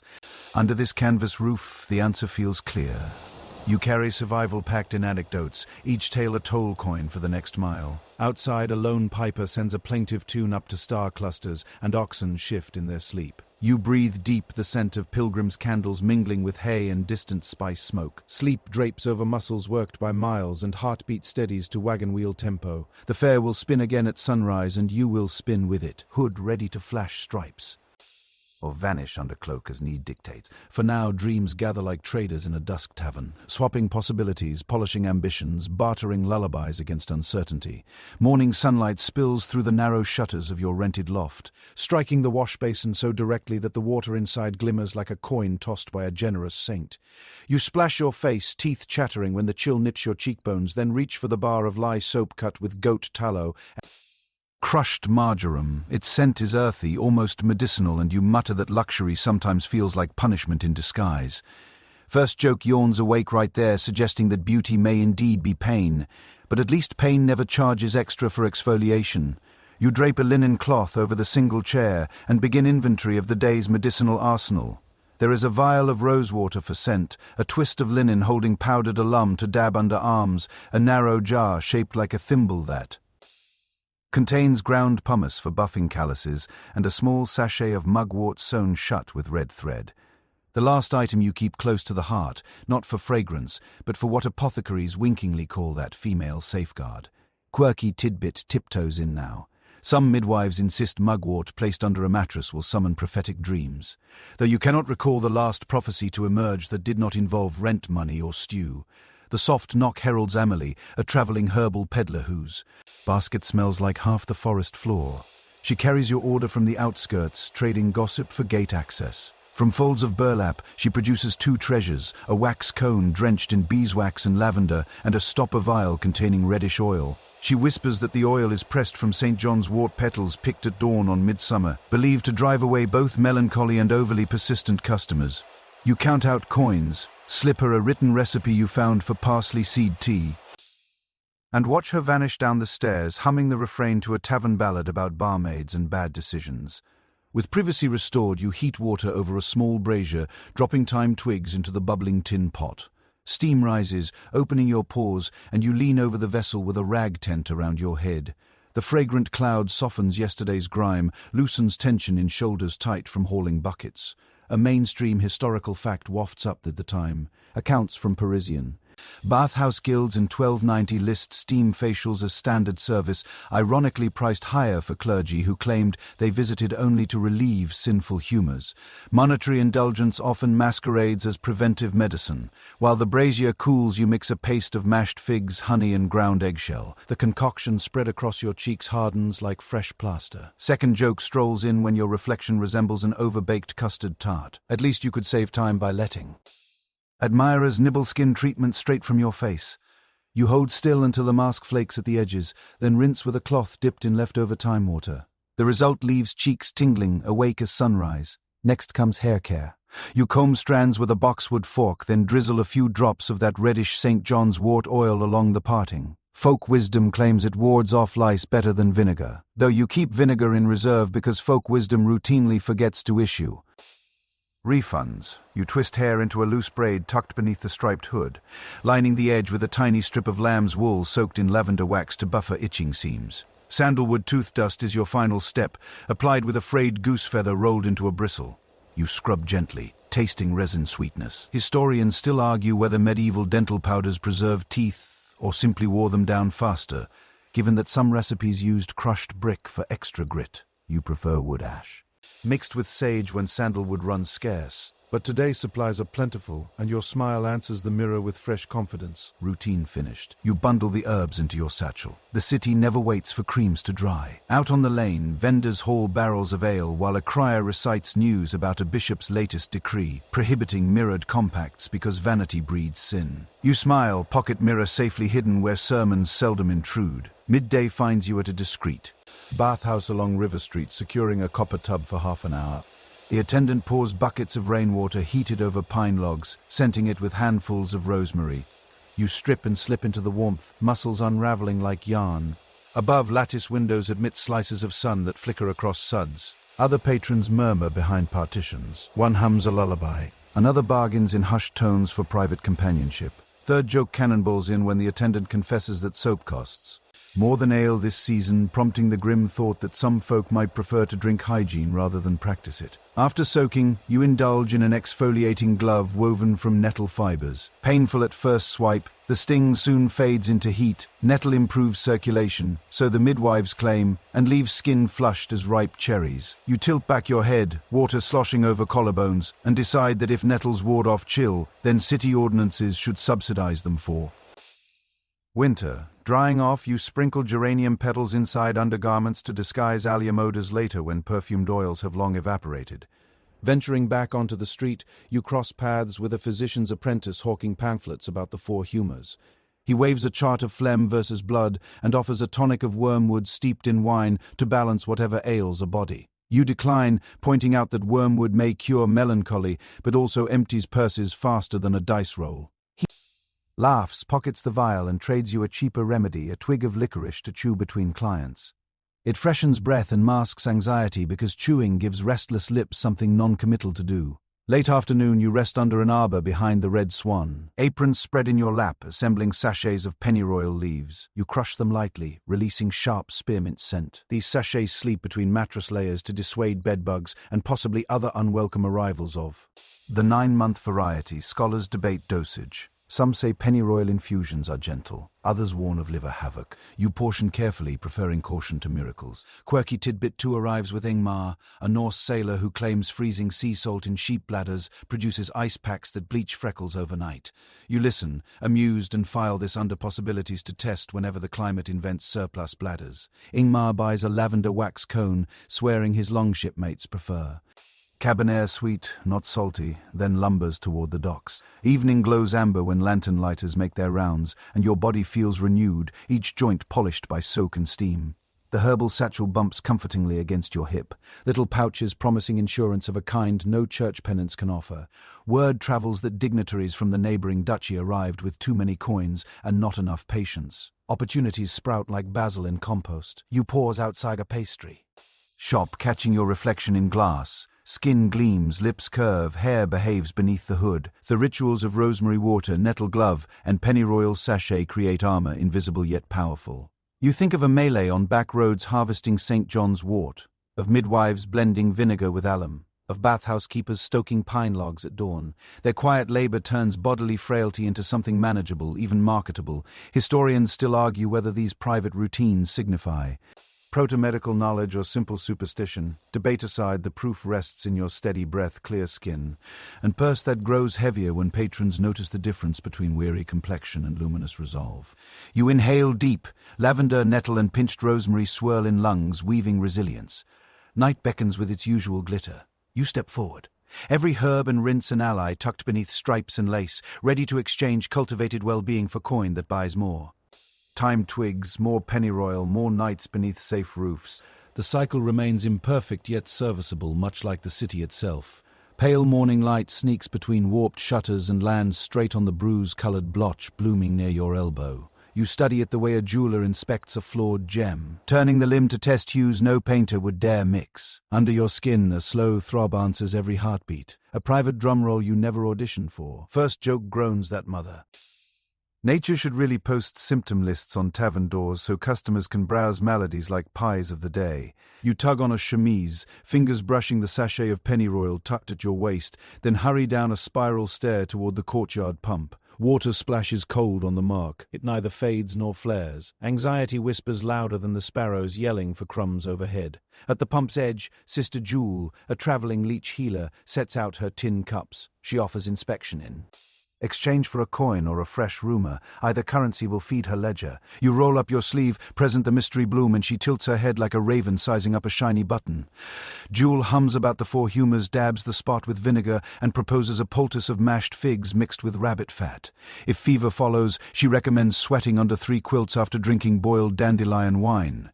Mainstream historical facts slips from her lips. City statutes in Avignon in 1363 required brothels to keep licorice root on hand because officials believed, chewing its sweetened breath fouled by the hot illness we now guess was early syphilis. She sells licorice strips at a markup that would embarrass a bishop's bursar. You pay 1 coin and toss gossip about a bishop's bursar just to keep the balance cosmic. Jewel pockets payment, blessing the bruise with a gesture that might be medical or might be theatre. Quirky tidbit flutters out when she confides some healer's redder. Patient's future in the pattern of flea bites along shins. The darker the dot, the deeper the doom. You glance at your legs. No prophetic artwork yet. Thank the saints. Back in the corridor, whispers travel faster than candle smoke. Someone downstairs coughs hard enough to rattle shutters. A maid claims the sound carries plague in each echo. Another swears it is merely tavern lungs from singing under cheap ale haze. Second joke wades through panic, suggesting town criers should replace bells, with cough-based Morse code saving everyone the suspense. You drift to the pantry for nettle tea, sipping slowly while counting scholars' theories you have heard. Historians still argue whether the cataclysmic French disease thundered into Europe, with mercenaries after the Naples campaign, or lurked for centuries under gentler names. Whatever provenance, the remedy list reads like a witch's grocery. Mercury ointment, powdered emerald, pigeon blood, long pilgrimages under vows of silence. None. Feel reassuring when a simple bruise already stirs dread. Afternoon shifts the building's pulse to work rhythms. Sheets flap on rooftop lines, herbs dry on lattices, and a potboy scatters crushed lavender across thresholds to outwit lice. You retreat to the dormer window, watching street traffic. A barber surgeon sets up shop on a wagon bed, displaying razors and a jar of leeches like carnival prizes. Customers queue, hoping a bleed will drain bad vapors before festival season begins. Imagine handing him your elbow. Visions of leeches gnawing tender flesh send you inching backward. Instead, you visit the resident apothecary, a meticulous woman who labels vials in 3 languages and 1 secret code.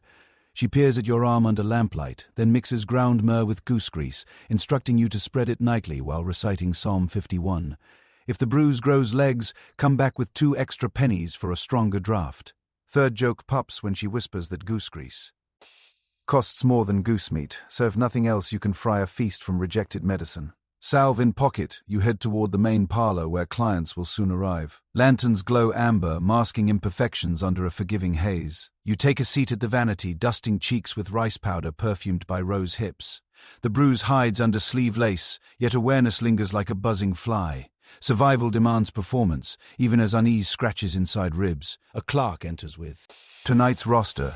Names blur behind your worry until one entry stands out. Master Jiro, a wealthy tanner rumored to carry pustules beneath his collar. He tips lavishly, but caution trumps coin this once. You negotiate a reschedule, citing imaginary relatives from the countryside. The clerk nods, jots notes, and slides a safer assignment into the gap. Relief tastes like mint. Evening unfurls in measured scenes. A cloth factor recites poetry between sips of nutmeg wine. A pilgrim requests prayers. Whispered against his scarred shoulder, a merchant bargains for an extra hour in exchange for saffron threads. You fulfill roles with practiced ease, checking each time the sleeve shifts whether the bruise darkens. Candle stubs crawl down their wicks. No fever rises.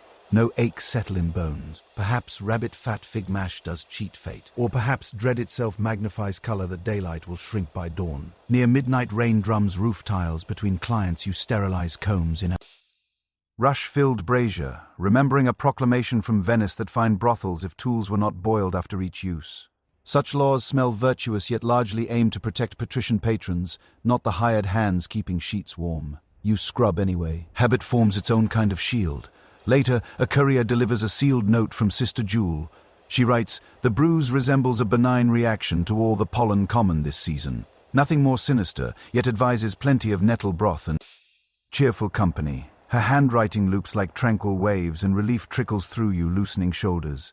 You tuck the missive inside your pocket mirror's felt pouch, grateful for medicine seasoned with reassurance. Lanterns dim for curfew. You retreat to your loft, rolling salve across the fading blotch. Window rain mutters against glass while thoughts tally lessons. Inspect early, query experts, sidestep infected patrons, and never underestimate the placebo power of psalm recitation.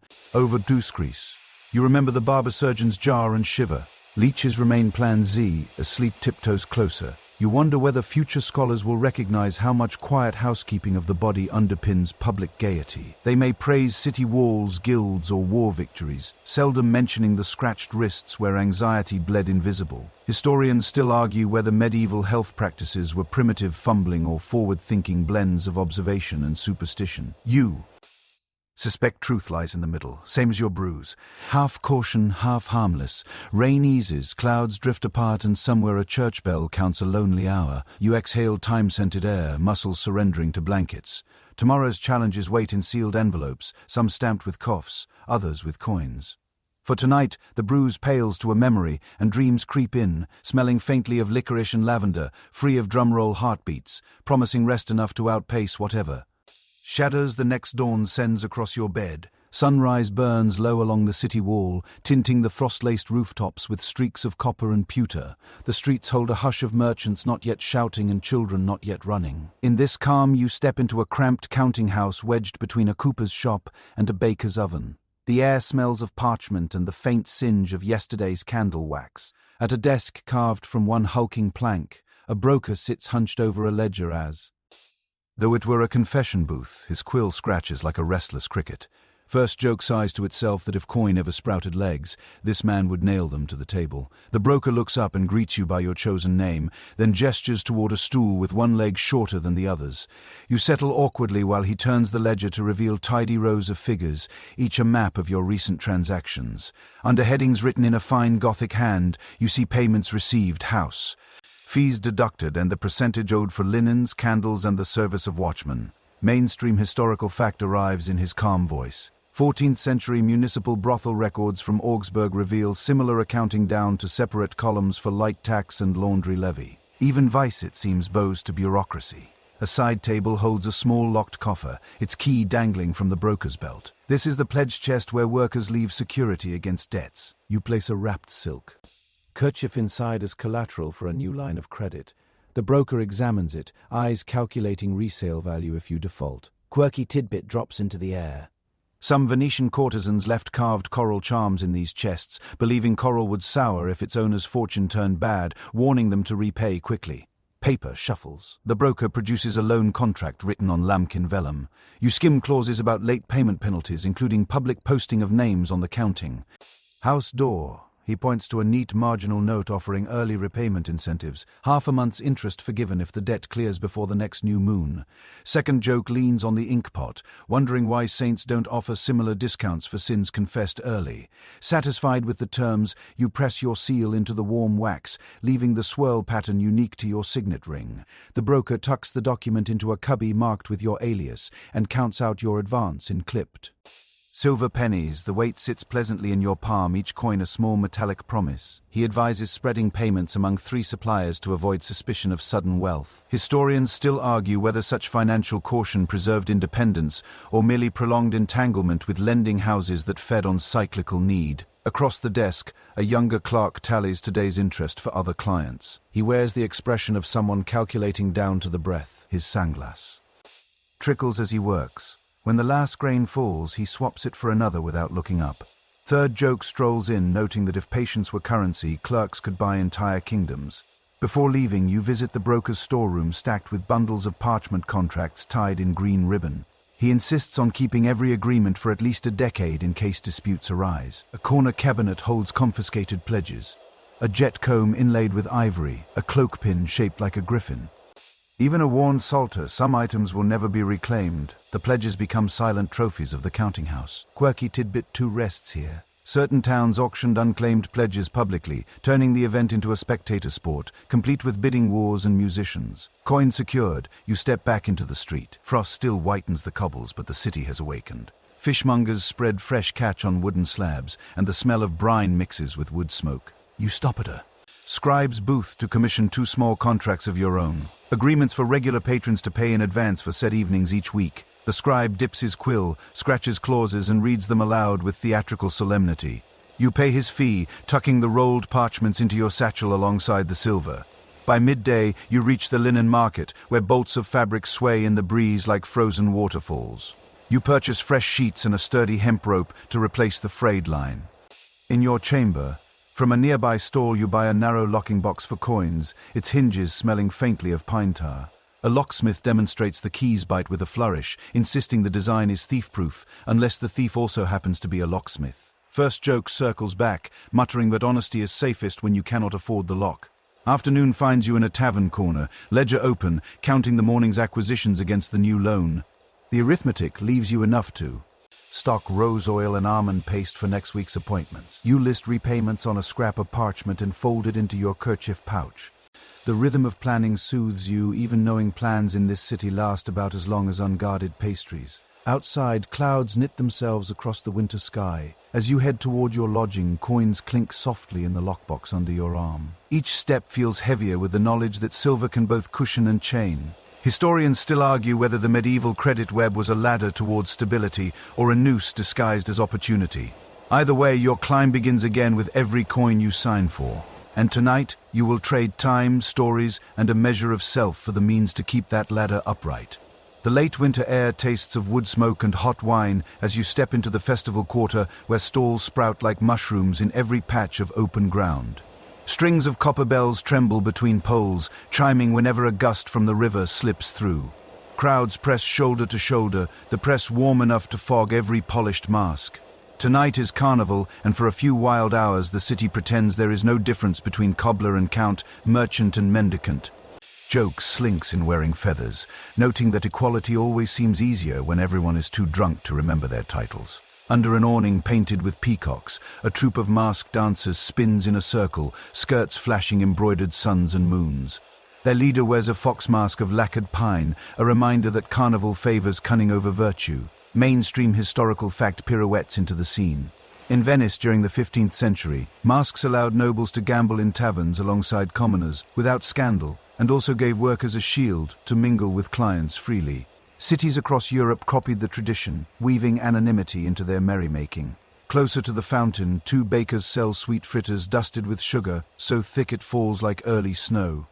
A boy in a domino mask offers you one for the price of a riddle. His puzzle involves a merchant, a monastery, and a mule with an inconvenient sense of justice. You solve it halfway through his telling, claim your fritter, and bite into honey-soaked dough while the boy bows in theatrical defeat. Quirky tidbit perks up. During Carnival in Nuremberg, some bakers baked coins or charms into festival bread, claiming the finder would have a year of luck or a broken tooth, depending on where they bit first. Music thrums from every corner. Pipers send shrill tunes weaving over the deeper growl of sackbuts. A masked woman dressed as the moon balances on stilts, trailing ribbons that flick your cheek as she passes. Revelers applaud when she stoops low enough to pluck a rose from a bystander's lapel without toppling. Second joke waves a ribbon, suggesting stilt walking was invented solely so one could escape puddles of spilled ale without stepping on the furniture. Near the ale tent, a game master presides over a table stacked with cups. He challenges masked players to guess which hides the golden button. Hands fly, wagers clink, and gasps rise when a player in a jester's cap wins 3 rounds straight. You suspect sleight of hand, but admire the performance. Historians still argue whether such street games were tolerated during Carnival because they were harmless diversion or because they encouraged enough coin circulation to please the city's treasurer. A cluster of masked patrons beckons you toward a painted booth draped in crimson silk. Inside, cushions line the benches and incense coils in lazy ribbons toward the ceiling. A man dressed as a falcon offers to read fortunes from a pouch of carved bone tokens. You choose 3 at random. He arranges them in a spiral and declares that the night will bring you an unexpected ally and a silver object to guard. The joke chuckles that any fortune vague enough could apply to a rat in a pantry. Leaving the booth, you join a masked parade winding toward the riverbank. Torches sway above the crowd, casting flickering halos on every gilded mask. A figure in a lion mask offers you mulled wine from a silver cup. The drink is warm and spiced, tasting faintly of cloves and secrecy. The lion quotes a line from an old ballad about winter courting spring, then disappears into the throng before you can reply. The cup remains in your hand, the promised silver from the falcon's reading. By the dockside, a floating stage rocks gently on mooring ropes. Actors in motley leap across planks, enacting a comic trial where a fishmonger sues a seal for eating his herring. The seal, played by a youth in a fur-trimmed hood, wins by appealing to Neptune, whose entrance prompts cheers. Quirky tidbit 2 splashes in. Some medieval plays really did feature animals as defendants, with pigs, goats, and even insects put on trial for crimes against the community. Crowds spill onto the quay as fireworks begin. Sparks rain gold into the river, their reflections writhing like jeweled serpents. You step back, silver cup still in hand, and feel a presence at your shoulder. A woman in a mask shaped like a phoenix leans close to say, "There's a gathering in the spice warehouse where masks are welcome and questions are not." Her voice carries the certainty of someone used to being obeyed. You nod, curiosity piqued. The warehouse smells of cinnamon, pepper, and wine barrels. Lanterns swing from rafters, casting dappled light over masked faces. Laughter hums under the music. Here, patrons and workers mingle without the weight of names or stations. A masked scribe offers to inscribe a verse on your cup in return for a dance. You oblige, and he etches words so finely they shimmer in the candlelight. As the night deepens, you realize the silver cup will serve as both memento and asset. It clinks into your satchel beside your coin pouch. Outside, Carnival winds toward its midnight fever. Bells from the cathedral tower mark the hour, but no one in the street seems ready to heed them. You drift toward the shadows between lantern posts, mask tilted just enough to breathe cool night air. Historians still argue whether Carnival's brief equality fostered true solidarity or merely suspended the inevitable return to hierarchy. For now, the question can wait. Your hood hides under the mask, coins jingle, and the silver cup presses against your hip. Proof that even a single night of sanctioned chaos can yield treasures worth carrying into the next sunrise. A pale wash of daylight glints on the damp flagstones outside the city's law courts. The entrance arch yawns high and cold, its keystone carved with scales held by a blindfolded woman whose stony gaze seems to follow every petitioner. You step inside, boots squeaking faintly on waxed oak boards, and are met by the low thunder of scribes reading aloud in overlapping monotone. Joke hitches a ride on that drone, muttering that if justice depends on staying awake during these recitations, most wrongs will never be righted. At a long table draped in green cloth, a clerk unrolls the day's docket. Names spill down the vellum in cramped black ink. A chorus of aliases, trades, and accusations. You hear a familiar nickname called, and your pulse skips. The case concerns public misconduct during last week's river procession, a charge vague enough to catch half the city in its net. Mainstream historical fact strolls in wearing the clerk's smirk. In 15th century London, night-walking cases often reached the mayor's court, and witnesses ranged from indignant neighbours to the very constables who once overlooked the same activities for a bribe. Benches lined the chamber, already crowded with merchants, beggars and apprentices fresh from quarrels. Near the judge's dais, a pair of lawyers argue over parchment citations like magpies squabbling over tinsel. One wears a collar so starched it could slice cheese. The other clutches a quill as though ready to fence with it. A bailiff calls the first witness, a boatman who claims to have seen you and a masked partner disrupting the dignity of the procession with indecent verse. His story grows more embroidered each time he retells it. The court scribe records every word, his quill scratching as if to keep pace with the witness's exaggerations. Quirky tidbit rustles in his inkwell. Some medieval courtrooms kept a jest book where clerks jotted especially absurd testimony to read aloud after hours for sport. The laughter was unofficial, but the ink was permanent. Your appointed advocate rises, robe swaying, and begins the defense. He points out that masked revelers are as common as geese on market day during festival season. He suggests the boatman's eyesight might be clouded by his fondness for spiced ale, and that indecent verse is a subjective category, much like a cook's claim to the best meat pie in the parish. Second joke tips its hat when a juror actually nods at the pie analogy, clearly thinking of lunch. The judge, a tall man with eyebrows like frostbitten hedges, interrupts to ask whether you were wearing the city-mandated stripes. Your advocate answers smoothly that you were, and that compliance alone should refute the charge of disorder. Historians still argue whether such visible regulation functioned as a form of license to operate or as a scarlet brand meant to shame. In this room, its meaning shifts depending on who holds the gavel. The clerk reads a character statement from a tradesman who swears you once returned an overpaid coin. This morsel of virtue softens the judge's gaze. After brief murmurs with the other bench officers, he announces the penalty. A fine of 2 silver pennies to the poor box, or a half day in the pillory if you lack the sum. The advocate bows, produces the coins from your own purse, and slides them across the table. Justice, it seems, can be rented by the minute. Third joke rolls down the aisle, whispering that the poor box probably feeds the mayor's pigeons more than the city's poorest. Still, the coins clink into the chest, and the bailiff waves you toward the door. You breathe in the cooler air outside, where the clamour of fish sellers feels almost merciful after the stale chamber. On the courthouse steps, hawkers sell pamphlets retelling famous trials. One broadsheet describes the goose and harp affair in which a minstrel was fined for serenading poultry at midnight. Another recounts a scandal involving a miller, a knight's daughter, and 3 missing bolts of linen. You buy a sheet for the absurdity alone, folding it into your satchel beside the day's receipt for fines paid. Quirky tidbit 2 rides the wind. Some printers added fictional flourishes to these broadsheets to boost sales, blurring the line between record and entertainment. Readers devoured them anyway, not for accuracy, but for the thrill of imagining themselves in the drama. Crossing the square, you pass a tavern where patrons argue loudly over a recent acquittal. One insists the verdict came from divine inspiration. Another swears it was the size of the bribe. You keep walking, mindful that in this city, truth is always braided with performance. The market stalls are thinning for midday prayers. Yet a few linger to hawk pies, trinkets and warm cider. You buy a cup for the road, its steam curling against your cheek. The taste is sharp with cloves, reminding you that small comforts still exist between the heavier turns of fortune. Historians still argue whether medieval courts served as true arbiters or as theatres where power rehearsed its authority. Today's outcome leaves you leaning toward the latter, yet coins remain in your purse. Your name is not posted on the courthouse door, and your freedom is intact. As you weave into the side streets, the broadsheet crinkles in your satchel like an impatient storyteller, waiting for the right moment to remind you that justice in any century is as much about who writes the record as who hears the case. The sky wears a dusky violet coat as candles begin to glow behind upper-floor shutters. Along the quay, footsteps echo like small hammers on the wet planks. You stroll slowly, letting the cool air sift through the folds of your cloak, listening for the subtle rhythm of someone matching your pace. A man emerges from the shadows beneath a wool crane, the faintest smile tugging at his lips. His name is Etienne, a cloth merchant whose visits have grown as regular as the tides. First joke stretches into the evening, suggesting that if affection were taxed, the city would be richer than all its dukes combined. Etienne carries a parcel wrapped in blue-dyed linen.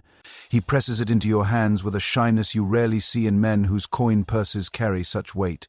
Inside lies a pair of gloves, finely stitched, lined with rabbit fur softer than any sermon. Mainstream historical fact brushes against the moment. In 14th century France, gloves were not only practical gifts, but tokens of courtship, sometimes even standing in for betrothal rings. The warmth in your palms now feels heavier than the fur itself. The two of you wander toward the quieter alleys, away from the hawkers closing up their stalls. Lantern light spills onto cobbles slick from the river's mist, turning them into a ribbon of molten amber. Etienne talks about his last trip to Bruges, describing how the canals froze hard enough for market carts to cross the ice. He admits that during the journey he missed your stories more than his own bed. Quirky tidbit warms the air between you. Merchants often tucked personal letters between cloth bolts to avoid paying separate courier services, trusting trade goods to keep sentiments safe.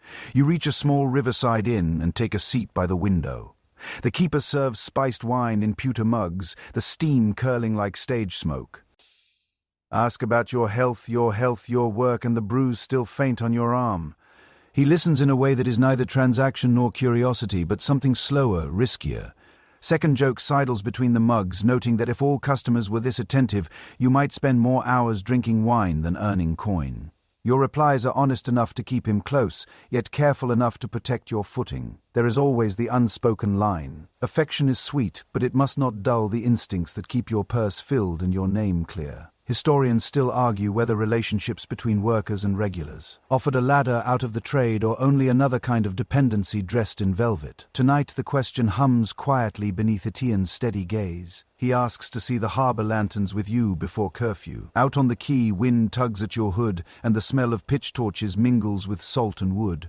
Ships creak against their moorings, masts swaying like tall, slow metronomes. You pause beside a bollard, watching Etienne trace patterns in the frost on the railing.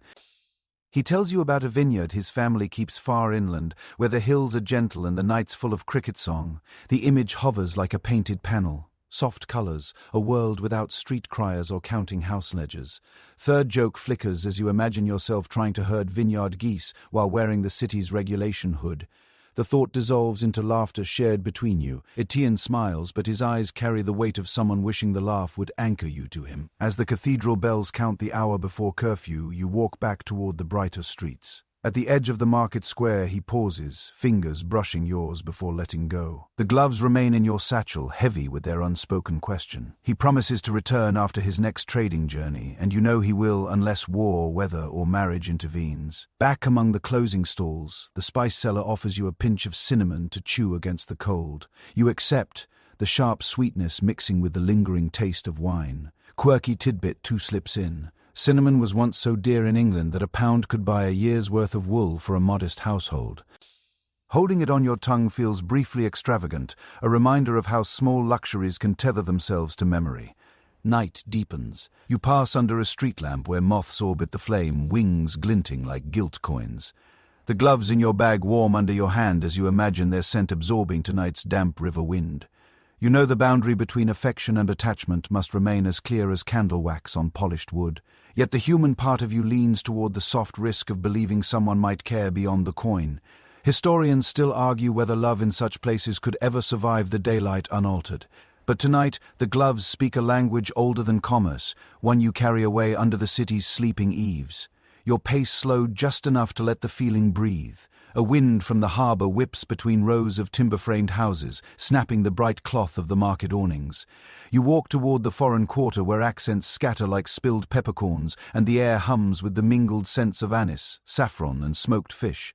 Merchants from distant shores haggle in open stalls, their hands sketching wide arcs in the air as though painting the trade into existence. First joke rides the breeze, whispering that if gestures could be taxed, the city treasury would overflow before the next tide. A Moorish spice seller waves you closer. His robe dyed a red so deep it catches the light like fresh lacquer.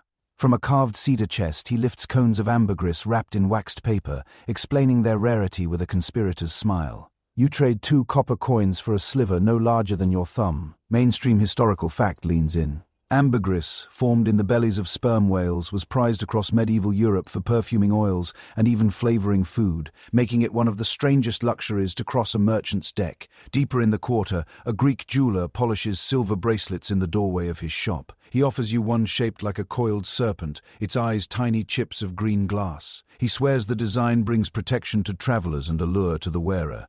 Quirky tidbit slips from his lips. In Constantinople, certain bracelets were said to mimic the curve of the mythical Ouroboros, a symbol of endless renewal worn by both courtesans and scholars. You buy the serpent for a small discount after promising to mention his shop to friends of means.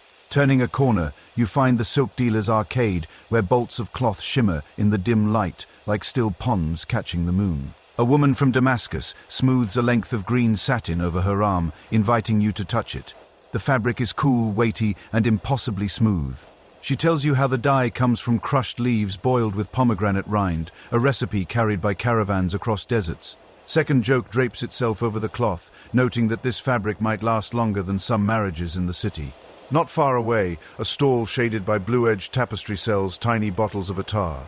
The vendor, a Persian with nimble fingers, unseals one and tips a drop onto your wrist. The scent blooms, rose deepened with sandalwood lingering like a slow sigh. Historians still argue whether such imported fragrances were markers of exotic sophistication or calculated performances of mystery for clients willing to pay more for the illusion. Whatever the truth, you know the right scent can make a meeting memorable. You pause by a tea seller whose kettle steams beside heaps of dried hibiscus, mint, and clove. He insists you try a blend he calls Sailor's Dawn, brewed to calm seasickness and steady the mind. You sip. The taste is sharp, grassy, alive. He slips you a folded packet as a gift, perhaps in thanks for your company, perhaps for the way you listened without rushing. Third joke winks that half the merchants here trade as much in conversation as in goods, and both come with hidden prices. Beyond the stalls, in the courtyard of a foreign guild house, music swirls from a circle of players, a lute twines with the deep thrum of a rebab, their melodies braided tight as rope. Dancers step in patterns older than the city walls, their bracelets chiming in counterpoint to the beat. Quirky tidbit too shuffles into the rhythm. Some chroniclers claim that court dances from the East influenced European styles, smuggling new footwork and flourishes into noble halls by way of merchant ships. As evening cools, lanterns flicker to life above the arcade. Traders linger in doorways, calling final bargains in half a dozen tongues. You stop at a bakery where the scent of cardamom bread coils through the air like a beckoning finger. The baker, a wiry man from Alexandria, slides you a small loaf wrapped in palm leaf, saying it will sweeten your voice for storytelling. You thank him, slip a coin into his jar, and tuck the bread beside the ambergris and bracelet in your satchel. Walking back toward the main square, you feel the weight of the day's acquisitions, a weave of scents, textures, and small talismans that speak of other continents. They are tools as much as treasures, each one capable of setting a scene, sparking curiosity, or draping a veil of fascination across the eyes of the right patron. Historians still argue whether such displays of foreign allure empowered their wearers, or simply commodified them further for a fickle audience. The serpent bracelet presses cool against your wrist. A coiled reminder that in a city where novelty sells, mystery can be as valuable as gold. The lantern-lit streets open ahead, lined with voices calling last offers before shutters close. In your pouch, the ambergris rests beside the bread, scent mingling with spice, waiting for the night when its perfume will lace the air and turn a simple meeting into something whispered about long after the market stalls are empty. The wind smells of iron and smoke as you trudge along the churned path toward the siege camp. Boots sinking into mud stamped flat by 100 hooves. The distant clang of hammers on armor rises and falls like a forge-bound heartbeat. A haze of wood fire drapes the valley, pierced by the red banners of the commander's tent. You pass lines of tethered horses, each tossing its head against the drizzle, and lines of men tightening straps on cuirasses that already bear fresh dents. First joke huddles in the cold, remarking that no matter how grand the banners, every army's true mascot is the mud. A supply wagon lurches past, canvas sagging over crates of salted meat, sacks of barley, and bundles of crossbow bolts. One wheel squeals like a kettle. The driver mutters about thieves in the baggage train, claiming that one night's missing cheese can sour an entire week's morale. Mainstream historical fact marches in. During the 100 Years' War, royal ordinances recorded that women, both laundresses and camp followers, were issued half rations of bread and meat in exchange for work, an official nod to their place in the machinery of war. You skirt the blacksmith's forge, where sparks leap like fireflies toward the lowering sky. A bare-armed apprentice dunks a red-hot spearhead into a bucket, steam exploding in his face. He grins at you through the vapor and goes back to work, hammer ringing. Beyond an open-sided tent shelters the washerwomen. They bend over tubs. Hands raw from lye and cold water, cursing the stains that no amount of scrubbing will remove from linen after battle. Quirky tidbit hums from one woman's lips. She swears she once boiled a soldier's shirt with sprigs of sage to keep lice away, only for the man to complain it made him smell too delicious for the enemy to resist. Near the cook fires, soldiers squat on upturned barrels, gnawing chunks of bread dipped in stew. The air here is a stew itself. Beef fat, onions, wet wool, and unwashed bodies. Second joke warms itself by the flames, wondering aloud if armies march on their stomachs or stagger under them. One man calls you over, eager for company, and offers a ladle of broth in exchange for a story. You oblige with a tale about a peddler who sold goose eggs to an abbey and swore they came from a bird blessed by Saint Martin. Laughter bubbles up, loosening shoulders made stiff by the cold. A herald in quilted armor strides through the camp, shouting news from the front. The enemy is negotiating for terms, but no one should trust the lull. Historians still argue whether siege truces were respected out of chivalry or merely used as breathing space to rebuild walls and mend armor. Here, in the mud and smoke, such debates dissolve into practicalities. Patch the tents, sharpen the blades, guard the food. You make your way to the quartermaster's marquee, a low tent bulging with sacks and barrels. He is a bearded man with a scar like a lightning bolt across his cheek. He hands you a pouch of coins for services rendered last week to a visiting envoy, payment delayed because, as he puts it, the commander had other fires to put out. Third joke leans on the tent pole, muttering that military paydays arrive slower than peace treaties. From the quartermaster, you learn that a group of townsfolk displaced by the siege has been put to work repairing the causeway into camp. Among them are two other women who, like you, have found that coin flows faster here than in shuttered city streets. They wave as you pass, one wrapped in a patched wool cloak, the other wearing boots, clearly taken from a fallen soldier. You exchange news in quick, quiet bursts. What commanders are generous, which squires to avoid, which routes are safest back toward the market towns. At the edge of the camp, a row of makeshift sheds shelters the settlers selling wine, bread, and roasted chestnuts. Their cries rise above the hum of the camp, promising hot food, warm blankets, and other comforts not listed aloud. Quirky tidbit, two slips from one settler's mouth. She claims that during sieges in Flanders, roasted chestnuts were considered lucky charms, carried into battle in pockets or tucked inside helmets. Here they are simply warm, and warmth is enough. Twilight gathers as you step beyond the picket lines to a ridge where you can see the enemy's torchlight pricking the horizon. It glitters faintly. A second city trembling in the dark. The wind carries a faint clatter, perhaps the sound of armor, perhaps the groan of siege engines adjusting their aim. Second bell sounds from the camp watchtower, calling soldiers to their posts. You return to the firelit lanes between tents. The forge throws orange light into the mist. The smell of singed wool mingles with pine smoke, and men's voices carry on the night air. You pass the commander's pavilion, its flap closed, guards standing stiffly with halberds upright. Beyond them, shadows stir in the settlers' row, where deals of every kind are struck before dawn. Historians still argue whether women in siege camps were camp followers, unofficial soldiers, or something in between. Here, the categories blur under the same rain and over the same bread. The mud clings without asking who you are. The coin in your pouch feels heavier than usual, though you know it will drain away as quickly as the warmth from your hands. The ridge wind whistles a low note across the camp. You duck into your tent, set the serpent bracelet beside the ambergris in your satchel, and loosen your boots. Outside, the hammering resumes at the forge, beating time for a night that will carry the same drumbeat until dawn. The afternoon sun glints off the bronze tip of a herald's staff as he strides into the marketplace, voice ringing clear over the clamor of vendors. Behind him trails a small entourage of clerks carrying scrolls sealed in wax the color of dried blood. They tack proclamations to every doorpost in sight, the parchment flapping like restless birds in the breeze. First joke sidles between the barrels of pickled herring, whispering that the city never announces anything worth celebrating without an army of clerks to kill the suspense. A cluster gathers near the well to read the proclamation aloud. The herald clears his throat and booms that by decree of the sovereign, all unlicensed houses of pleasure must close within a fortnight or face seizure of property and goods. The ink is barely dry, but already the words are drawing murmurs, some angry, some amused.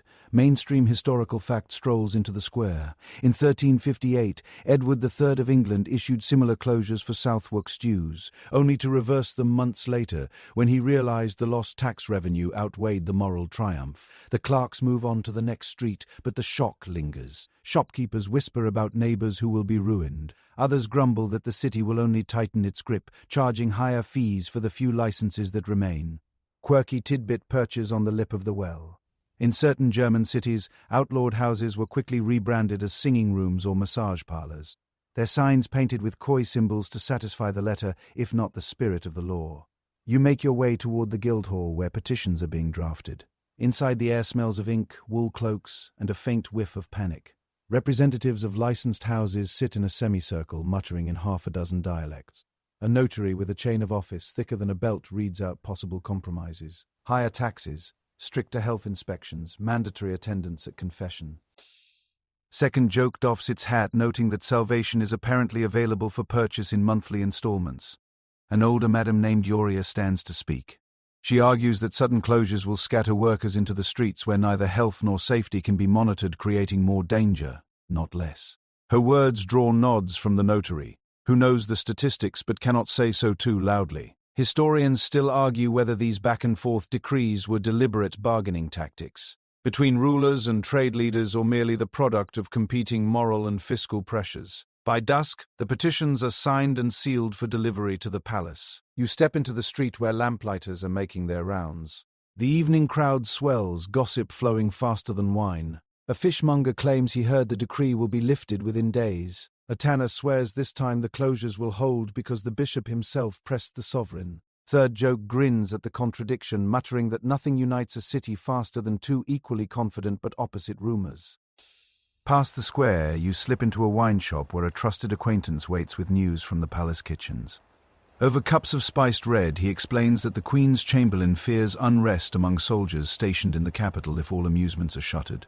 The King's Treasurer, meanwhile, has calculated the shortfall in next quarter's coffers and is already drafting a reversal. Quirky tidbit 2 floats in. Some royal edicts were written with deliberate loopholes, allowing them to be rescinded without the sovereign appearing indecisive, a kind of legal sleight of hand. Leaving the shop, you cut through a lane where minstrels are warming up for the evening's trade. Their tunes twist between doorways, drawing small knots of listeners. A jongleur wearing bells along his sleeves sings a satirical verse about the new decree, ending with a flourish that makes even the watchman laugh. This open mockery is a signal people have already begun treating the proclamation as temporary. By the time you return to your lodgings, the street talk has shifted from fear to strategy. Who will bribe the clerks for a temporary exemption? Who will rent a back room in a tavern as a makeshift parlor? The city has already started adapting before the ink is dry. Historians still argue whether such rapid resistance was a sign of civic resilience or merely proof that official authority was never as absolute as its proclamations claimed. In your room you unpin your hood and set it over the chair. The wax seal from the petition packet lies on your table, its imprint of a crowned lion glinting in the candlelight. Tomorrow it might mean nothing at all. Or it might become a badge of those who endured yet another turn of the sovereign's wheel. For now the streets hum with quiet defiance, the air thick with plans made under cover of lamplight. The herald's voice still echoes faintly in your ears, but the certainty has gone out of it. In this city, decrees may roar like lions when they are read, yet they often leave the square purring like house cats before the month is out. The bells of St. Remi toll prime just as you slip into the side entrance of the old priory, where incense hangs heavy as a curtain. The stone passage smells of candle soot and damp lime, its shadows broken only by the slow gutter of wax. A novice glides past carrying a tray of unlit tapers, her sandals whispering against the worn flagstones. First joke curls around the candle rack, musing that this much wax could pay half the town's rent if melted into coins instead of saints. You follow the cloister walk to a small side chapel where Brother Iman waits in his plain brown habit. He is a confessor with a taste for whispered tales, and his eyes dart toward the doorway before he speaks. From the folds of his sleeve he produces a parcel. 2 beeswax candles tinted faintly with red bound together with a strip of parchment scrawled in Latin. Mainstream historical fact strolls down the aisle. In the 14th century, certain Benedictine houses crafted colored candles believed to aid in penance, each shade matched to a sin for symbolic burning. Iman leans close and mutters that these are not for the altar. They are for a merchant's wife who will pay handsomely for a blessing that doubles as coded gossip about her husband's gambling. In return, he asks you to carry a message to her through one of your clients who visits her shop. The arrangement is plain, mutual silence purchased with favors. Quirky tidbit lifts its cowl here. Some medieval clergy were rumored to keep entire notebooks of such trades, noting who owed them, who they protected, and who might need a little miracle later. You agree, and he slips a folded scrap of parchment into your palm, the wax seal warm from his fingers. Second joke lights a small grin across your lips, thinking that the priory's true currency might not be prayer at all, but black ink and discretion. In the sacristy, a young friar pretends to polish chalices while eavesdropping. He sidles over to murmur that the bishop's vicar has been meeting privately with the keeper of a winehouse, and perhaps this is something patrons of your circle would relish hearing. Historians still argue whether the clergy's entanglements with the city's illicit activities are significant. Trades were rare lapses or simply an accepted part of the medieval moral landscape. Here in this dim chamber, it feels less like an exception than the rule. Your route back takes you through the garden where frost still clings to the rosemary bushes. The gardener, an elderly lay brother, pauses his pruning to press a sprig into your hand. He says it will bring luck for delicate dealings. Quirky tidbit too smells sweet on the air. Rosemary was thought to sharpen memory, and some confessors tucked it under their writing boards to recall sins recited in the booth. Outside the priory walls, sunlight slants across the market square. You pass the bookstore where a friar in patched robes hawks small collections of moral tales for the improvement of household virtue. One thin volume falls open to a parable about a widow who sells her last loaf of bread, only to be rewarded with a visit from an angel disguised as a spice merchant. Third joke leans against the binding, muttering that angels in this city must spend half their time pretending to shop. At the merchant's wife's shop, the air smells of nutmeg and wool. She greets you with bright curiosity, eyes flicking to the parcel under your arm. You place it discreetly on the counter along with a compliment about her new window display. Her fingers hover over the waxed candles for a heartbeat before sweeping them into the folds of her skirt. She presses a small pouch of saffron into your hand for your trouble and begins an animated tale about a dinner where her husband mysteriously lost all interest in conversation after a certain dice-playing night arrived. You leave the shop with the saffron warm in your grip, the friar's sealed message safely delivered, and a mental note of which names crossed her lips. The city hums with sermons about vice and virtue. Yet its very breath seems to carry barter between altar and alley. By late afternoon, you find yourself back in your room laying out the day's tokens on the table. The rosemary sprig, the saffron pouch, the folded scrap from Brother Iman's sleeve. These are not coins, yet each could buy something more valuable than silver in the right hands. Time, protection, or the careful turning of rumor into opportunity. Historians still argue whether such ties between the clergy and the illicit trades weakened. The church or simply reflected the impossibility of separating human desire from sacred life. You suspect the truth is simpler. In a city where every shadow hides a bargain, the church door is just another threshold where business can be done. So long as the candles keep burning and the voices keep low. The clang of the morning gate bell ripples through the mist as merchants roll their carts over the drawbridge.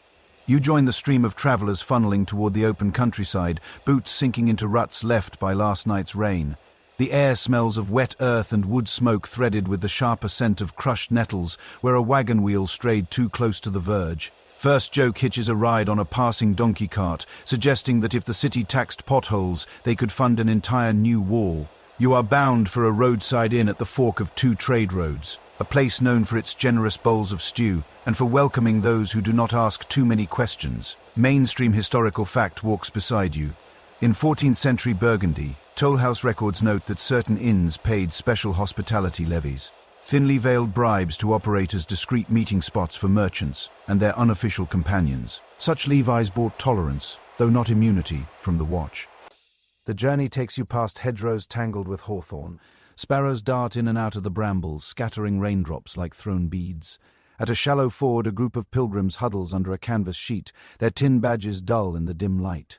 One woman sells small twists of dried sage to passing carters, claiming it wards off both fleas and melancholy. Quirky tidbit rustles here. Some roadside traders sold pilgrim's powder made of ground herbs and ash, promising divine favor to any traveler who sprinkled it on their bedding. By midday, the inn's signboard comes into view. A painted rooster holding a tankard in one claw and a key in the other. The yard is crowded with wagons, the air thick with the smell of horse and fresh straw. Inside, a fire burns low in the hearth, spitting now and then when a log collapses.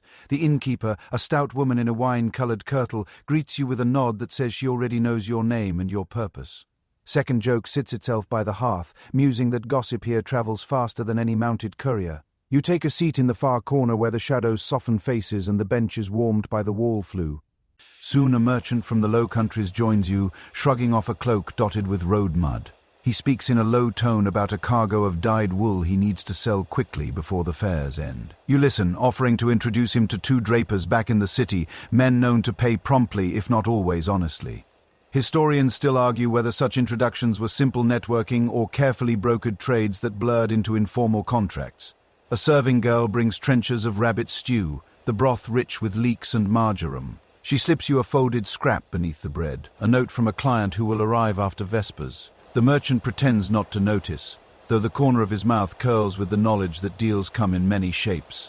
Third joke spoons itself into the stew, pointing out that no matter how grand the bargain, it often begins over a messy table. Outside, the weather clears to a pale blue.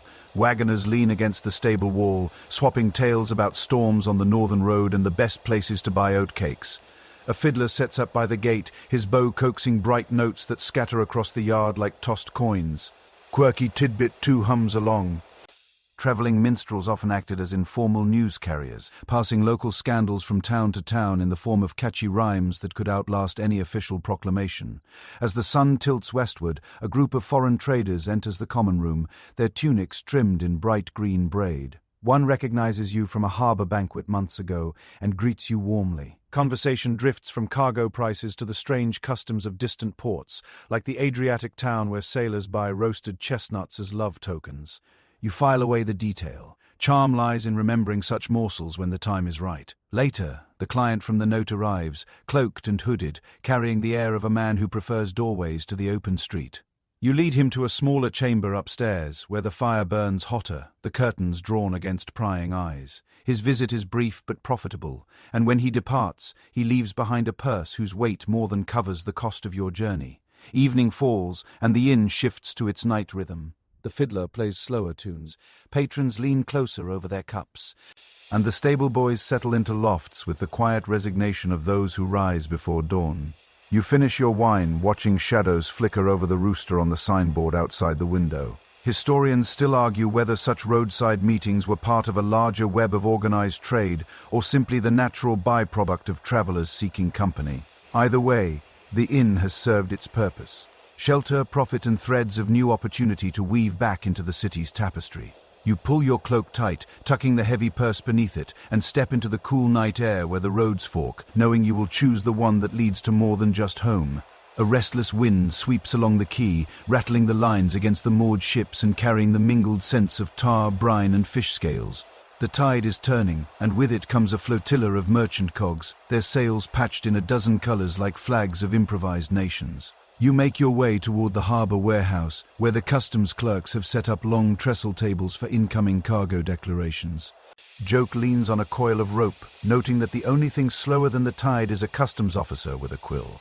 Inside the warehouse, the air is thick with damp wool and foreign spices. Merchants haggle in a blend of tongues, Low German, Provençal, Genoese, while clerks scratch notes onto dog-eared parchment. Mainstream historical fact walks the planks. In 14th century Bruges, harbour dues were calculated not only on tonnage but on the declared origin of goods, a system that left plenty of room for creative geography by canny captains. At the far end, a tall man in a felt hat gestures you over. He is a ship's factor you have met before, one who trades in both legitimate and more unlisted cargo. He offers a place to stand out of the clerk's line of sight while he quietly opens a crate. Inside lie bolts of patterned silk that would fetch a high price inland where guild monopolies keep such fabrics scarce. Quirky Tidbit flutters among the folds. Some smuggled cloth was deliberately stitched with tiny flaws so inspectors would dismiss it as substandard and wave it through. The factor asks if you can connect him with a discreet buyer in the draper's quarter. You agree on the condition that your fee comes in kind. a length of the silk for your own use. He laughs, claps your shoulder, and says you bargain like a shipwright, counting every nail. Second joke rolls out from under the table, remarking that everyone here speaks trade language fluently, no matter the mother tongue. As the morning wears on, the quay fills with dockside workers shouting over the groan of hoists lifting barrels from holds. A cooper rolls past a cask marked olive oil. It smells unmistakably of wine. Historians still argue whether such cargo masking was common practice or simply the occasional prank between merchants. You watch with mild amusement as the cask vanishes into a cart bound for the taverns uphill. Outside, a knot of sailors has gathered around a hawker selling small ivory dice. He swears they were carved in Alexandria, blessed by a saint, and lucky for every wager. Third joke flickers when a sailor grumbles that the last lucky dice he bought landed him 2 days in the stocks for unpaid tavern bills. You slip into a side alley where chandlers are unloading barrels of lamp oil. 1. A sharp-eyed woman with a leather apron offers you a flask of perfumed oil she claims was part of a Venetian noblewoman's dowry. The scent is rich and heady. You imagine it could turn a modest chamber into a room worthy of embroidered curtains. Quirky tidbit, 2 drips here. In some ports, scented lamp oil was burned during banquets so guests would leave with the host's fragrance in their clothes. A form of valetry advertising. By noon, you have secured not only the silk, but an arrangement to escort a visiting merchant to a supper in the wine quarter. The factor presses a small coin into your palm as a token against delay, its worn edges suggesting it has traveled farther than either of you. You pocket it alongside the folded slip of paper bearing the merchant's address. The tide begins to ebb and the harbour shifts to its slower afternoon pace. Dockhands sprawl on overturned crates passing skins of cider, while gulls wheel above the wet sand exposed by retreating water. You linger at the quay's edge, the silk parcel tucked under your cloak, considering which draper will both pay promptly and keep his mouth shut. Historians still argue whether the quiet exchanges that took place in harbour alleys were the lifeblood of urban prosperity or the small leaks that drained civic coffers. In truth, the city thrives on both the recorded and the unrecorded, on what is signed in the ledger and what never touches the page. As you turn back toward the market streets, the salt wind lifts your hood just enough to catch the scent of the perfumed oil seeping faintly from your satchel. Tonight, it will mingle with candlelight and the whisper of silk across a wooden floor, a combination as valuable as any coin for those who know how to spend it. The sky is the color of tarnished silver as the first snowflakes drift over the rooftops, spiraling down to vanish on the damp cobbles. The city seems to breathe more slowly in such weather, its clamor softened beneath the hush of falling white. You move through the lanes toward the north gate, passing shuttered market stalls and the muffled laughter of children packing snow against the legs of a frozen water trough. First joke hides in your breath cloud, muttering that the city's idea of winter maintenance is simply to let the snow fill the potholes. Beyond the gate lies the road to the fairground, empty now, except for a handful of bundled figures bent against the wind. The winter fair is smaller than its summer cousin, yet still draws traders too stubborn to let a season rob them of profit. Mainstream historical fact trudges alongside. In 15th century Flanders, winter fairs were prized not for exotic goods, but for staple trades. Woolens, salted meats, and sturdy leather gear that kept households supplied until the thaw. At the fairground's edge, a circle of brazier fires flickers beneath striped canvas roofs. The air smells of roasting chestnuts, singed wool, and the sweet tang of mulled cider. You pass a stall selling mittens knit so thick they could deflect an arrow. A woman at the next booth hawks little vials of clove-spiked oil for chapped lips, swearing they keep frostbite away. Quirky tidbit warms your ears. In some alpine towns, clove oil was rubbed on door hinges to prevent freezing, giving houses a curious perfume of spice in winter. You stop at a tent where a fiddler plays slow reels, his bow trembling in the cold. Around him, a few couples dance on a patch of trampled snow, their breath curling like ghost ribbons in the air. Second joke taps its boot, remarking that only in this city would people risk frostbite for a jig that lasts 3 minutes. Further in, you find a furrier displaying pelts in shades from milk white to near black. He lifts a fox stole to your shoulders. The fur so soft it almost erases the sting of the wind. The price he quotes is outrageous. You haggle with the ease of long habit, offering a length of silk from your satchel as part of the bargain. His eyes gleam, and the deal is struck. Fox for silk, coin spared for other needs. Historians still argue whether barter at such fairs was a matter of necessity or simply a chance to flaunt one's skill at public negotiation.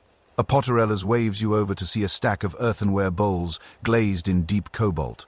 You choose one for holding scented water in your chamber. Third joke peers into the bowl, declaring it perfect for scrying the future, so long as the future involves stew. The Potterella's laughs, wraps it in straw, and throws in a clay lamp as goodwill. By mid-afternoon, snow thickens, blurring the tents into ghostly shapes. A group of musicians retreats into a cider tent where benches are crowded with traders, farmers, and a few city folk who made the trek. You join there? A cider in your hands and listen to a merchant tell of a bridge collapsing under a sleigh team last winter. His tale wins from disaster to comedy, and soon the tent hums with shared warmth that no brazier alone could make. Quirky tidbit: 2 hides in the cider steam. In certain towns, these winter gatherings were less about trade and more about exchanging news before spring travel reopened. The fair a social hearth as much as a market. As the light fades, you step back into the snow-hushed fairground. Fox fur warm on your shoulders, clay bowl cradled in your arm. Trailers are banking their braziers, tying down tent flaps and hurrying toward the road before drifts grow deep. You follow, boots crunching over frozen ruts. The city's gate lanterns glowing like amber beacons ahead. Within the walls, night deepens. Windows gleam with candlelight behind frost-blurred panes, and the air carries the smell of stewing cabbage and wood smoke. Your chamber greets you with its familiar shadows. You set the clay bowl near the brazier, pour in scented water from your flask, and watch steam curl upward. The fox fur rests across the chair, its warmth still clinging to the nap. Historians still argue whether such small acquisitions, fur against the cold, a clay bowl for a touch of beauty, were luxuries or necessities. To you they are both, tools for endurance and charms for the spirit. Outside, snow continues its quiet descent, blanketing rooftops and alleys alike, making no distinction between palace and tavern, between the respectable and the tolerated. The city is muffled now, but not asleep. Somewhere a watchman's horn sounds low and far. You breathe in the mingled scents of clove oil and fox fur, and let the warmth of the brazier seep into your bones. Tomorrow will bring new streets, new bargains, and the same careful balance between risk and gain. Tonight there is only the hush of winter pressing against the window and the faint hum of the city's heart beneath it. Let your shoulders loosen as the fairground fades from sight, replaced by the soft glow of your chamber. Outside, the snow still falls slower now, as if each flake has decided there is no hurry to reach the ground.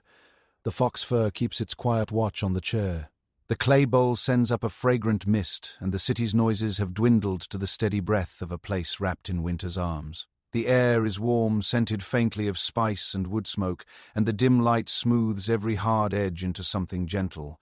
Your body, worn from the road, sinks into the chair with the ease of a traveller finally home. Each sound grows softer. The crackle of the brazier, the muffled horn on the wall, the whisper of snow brushing the shutters. The day's trades and conversations drift away, no longer pressing on the mind.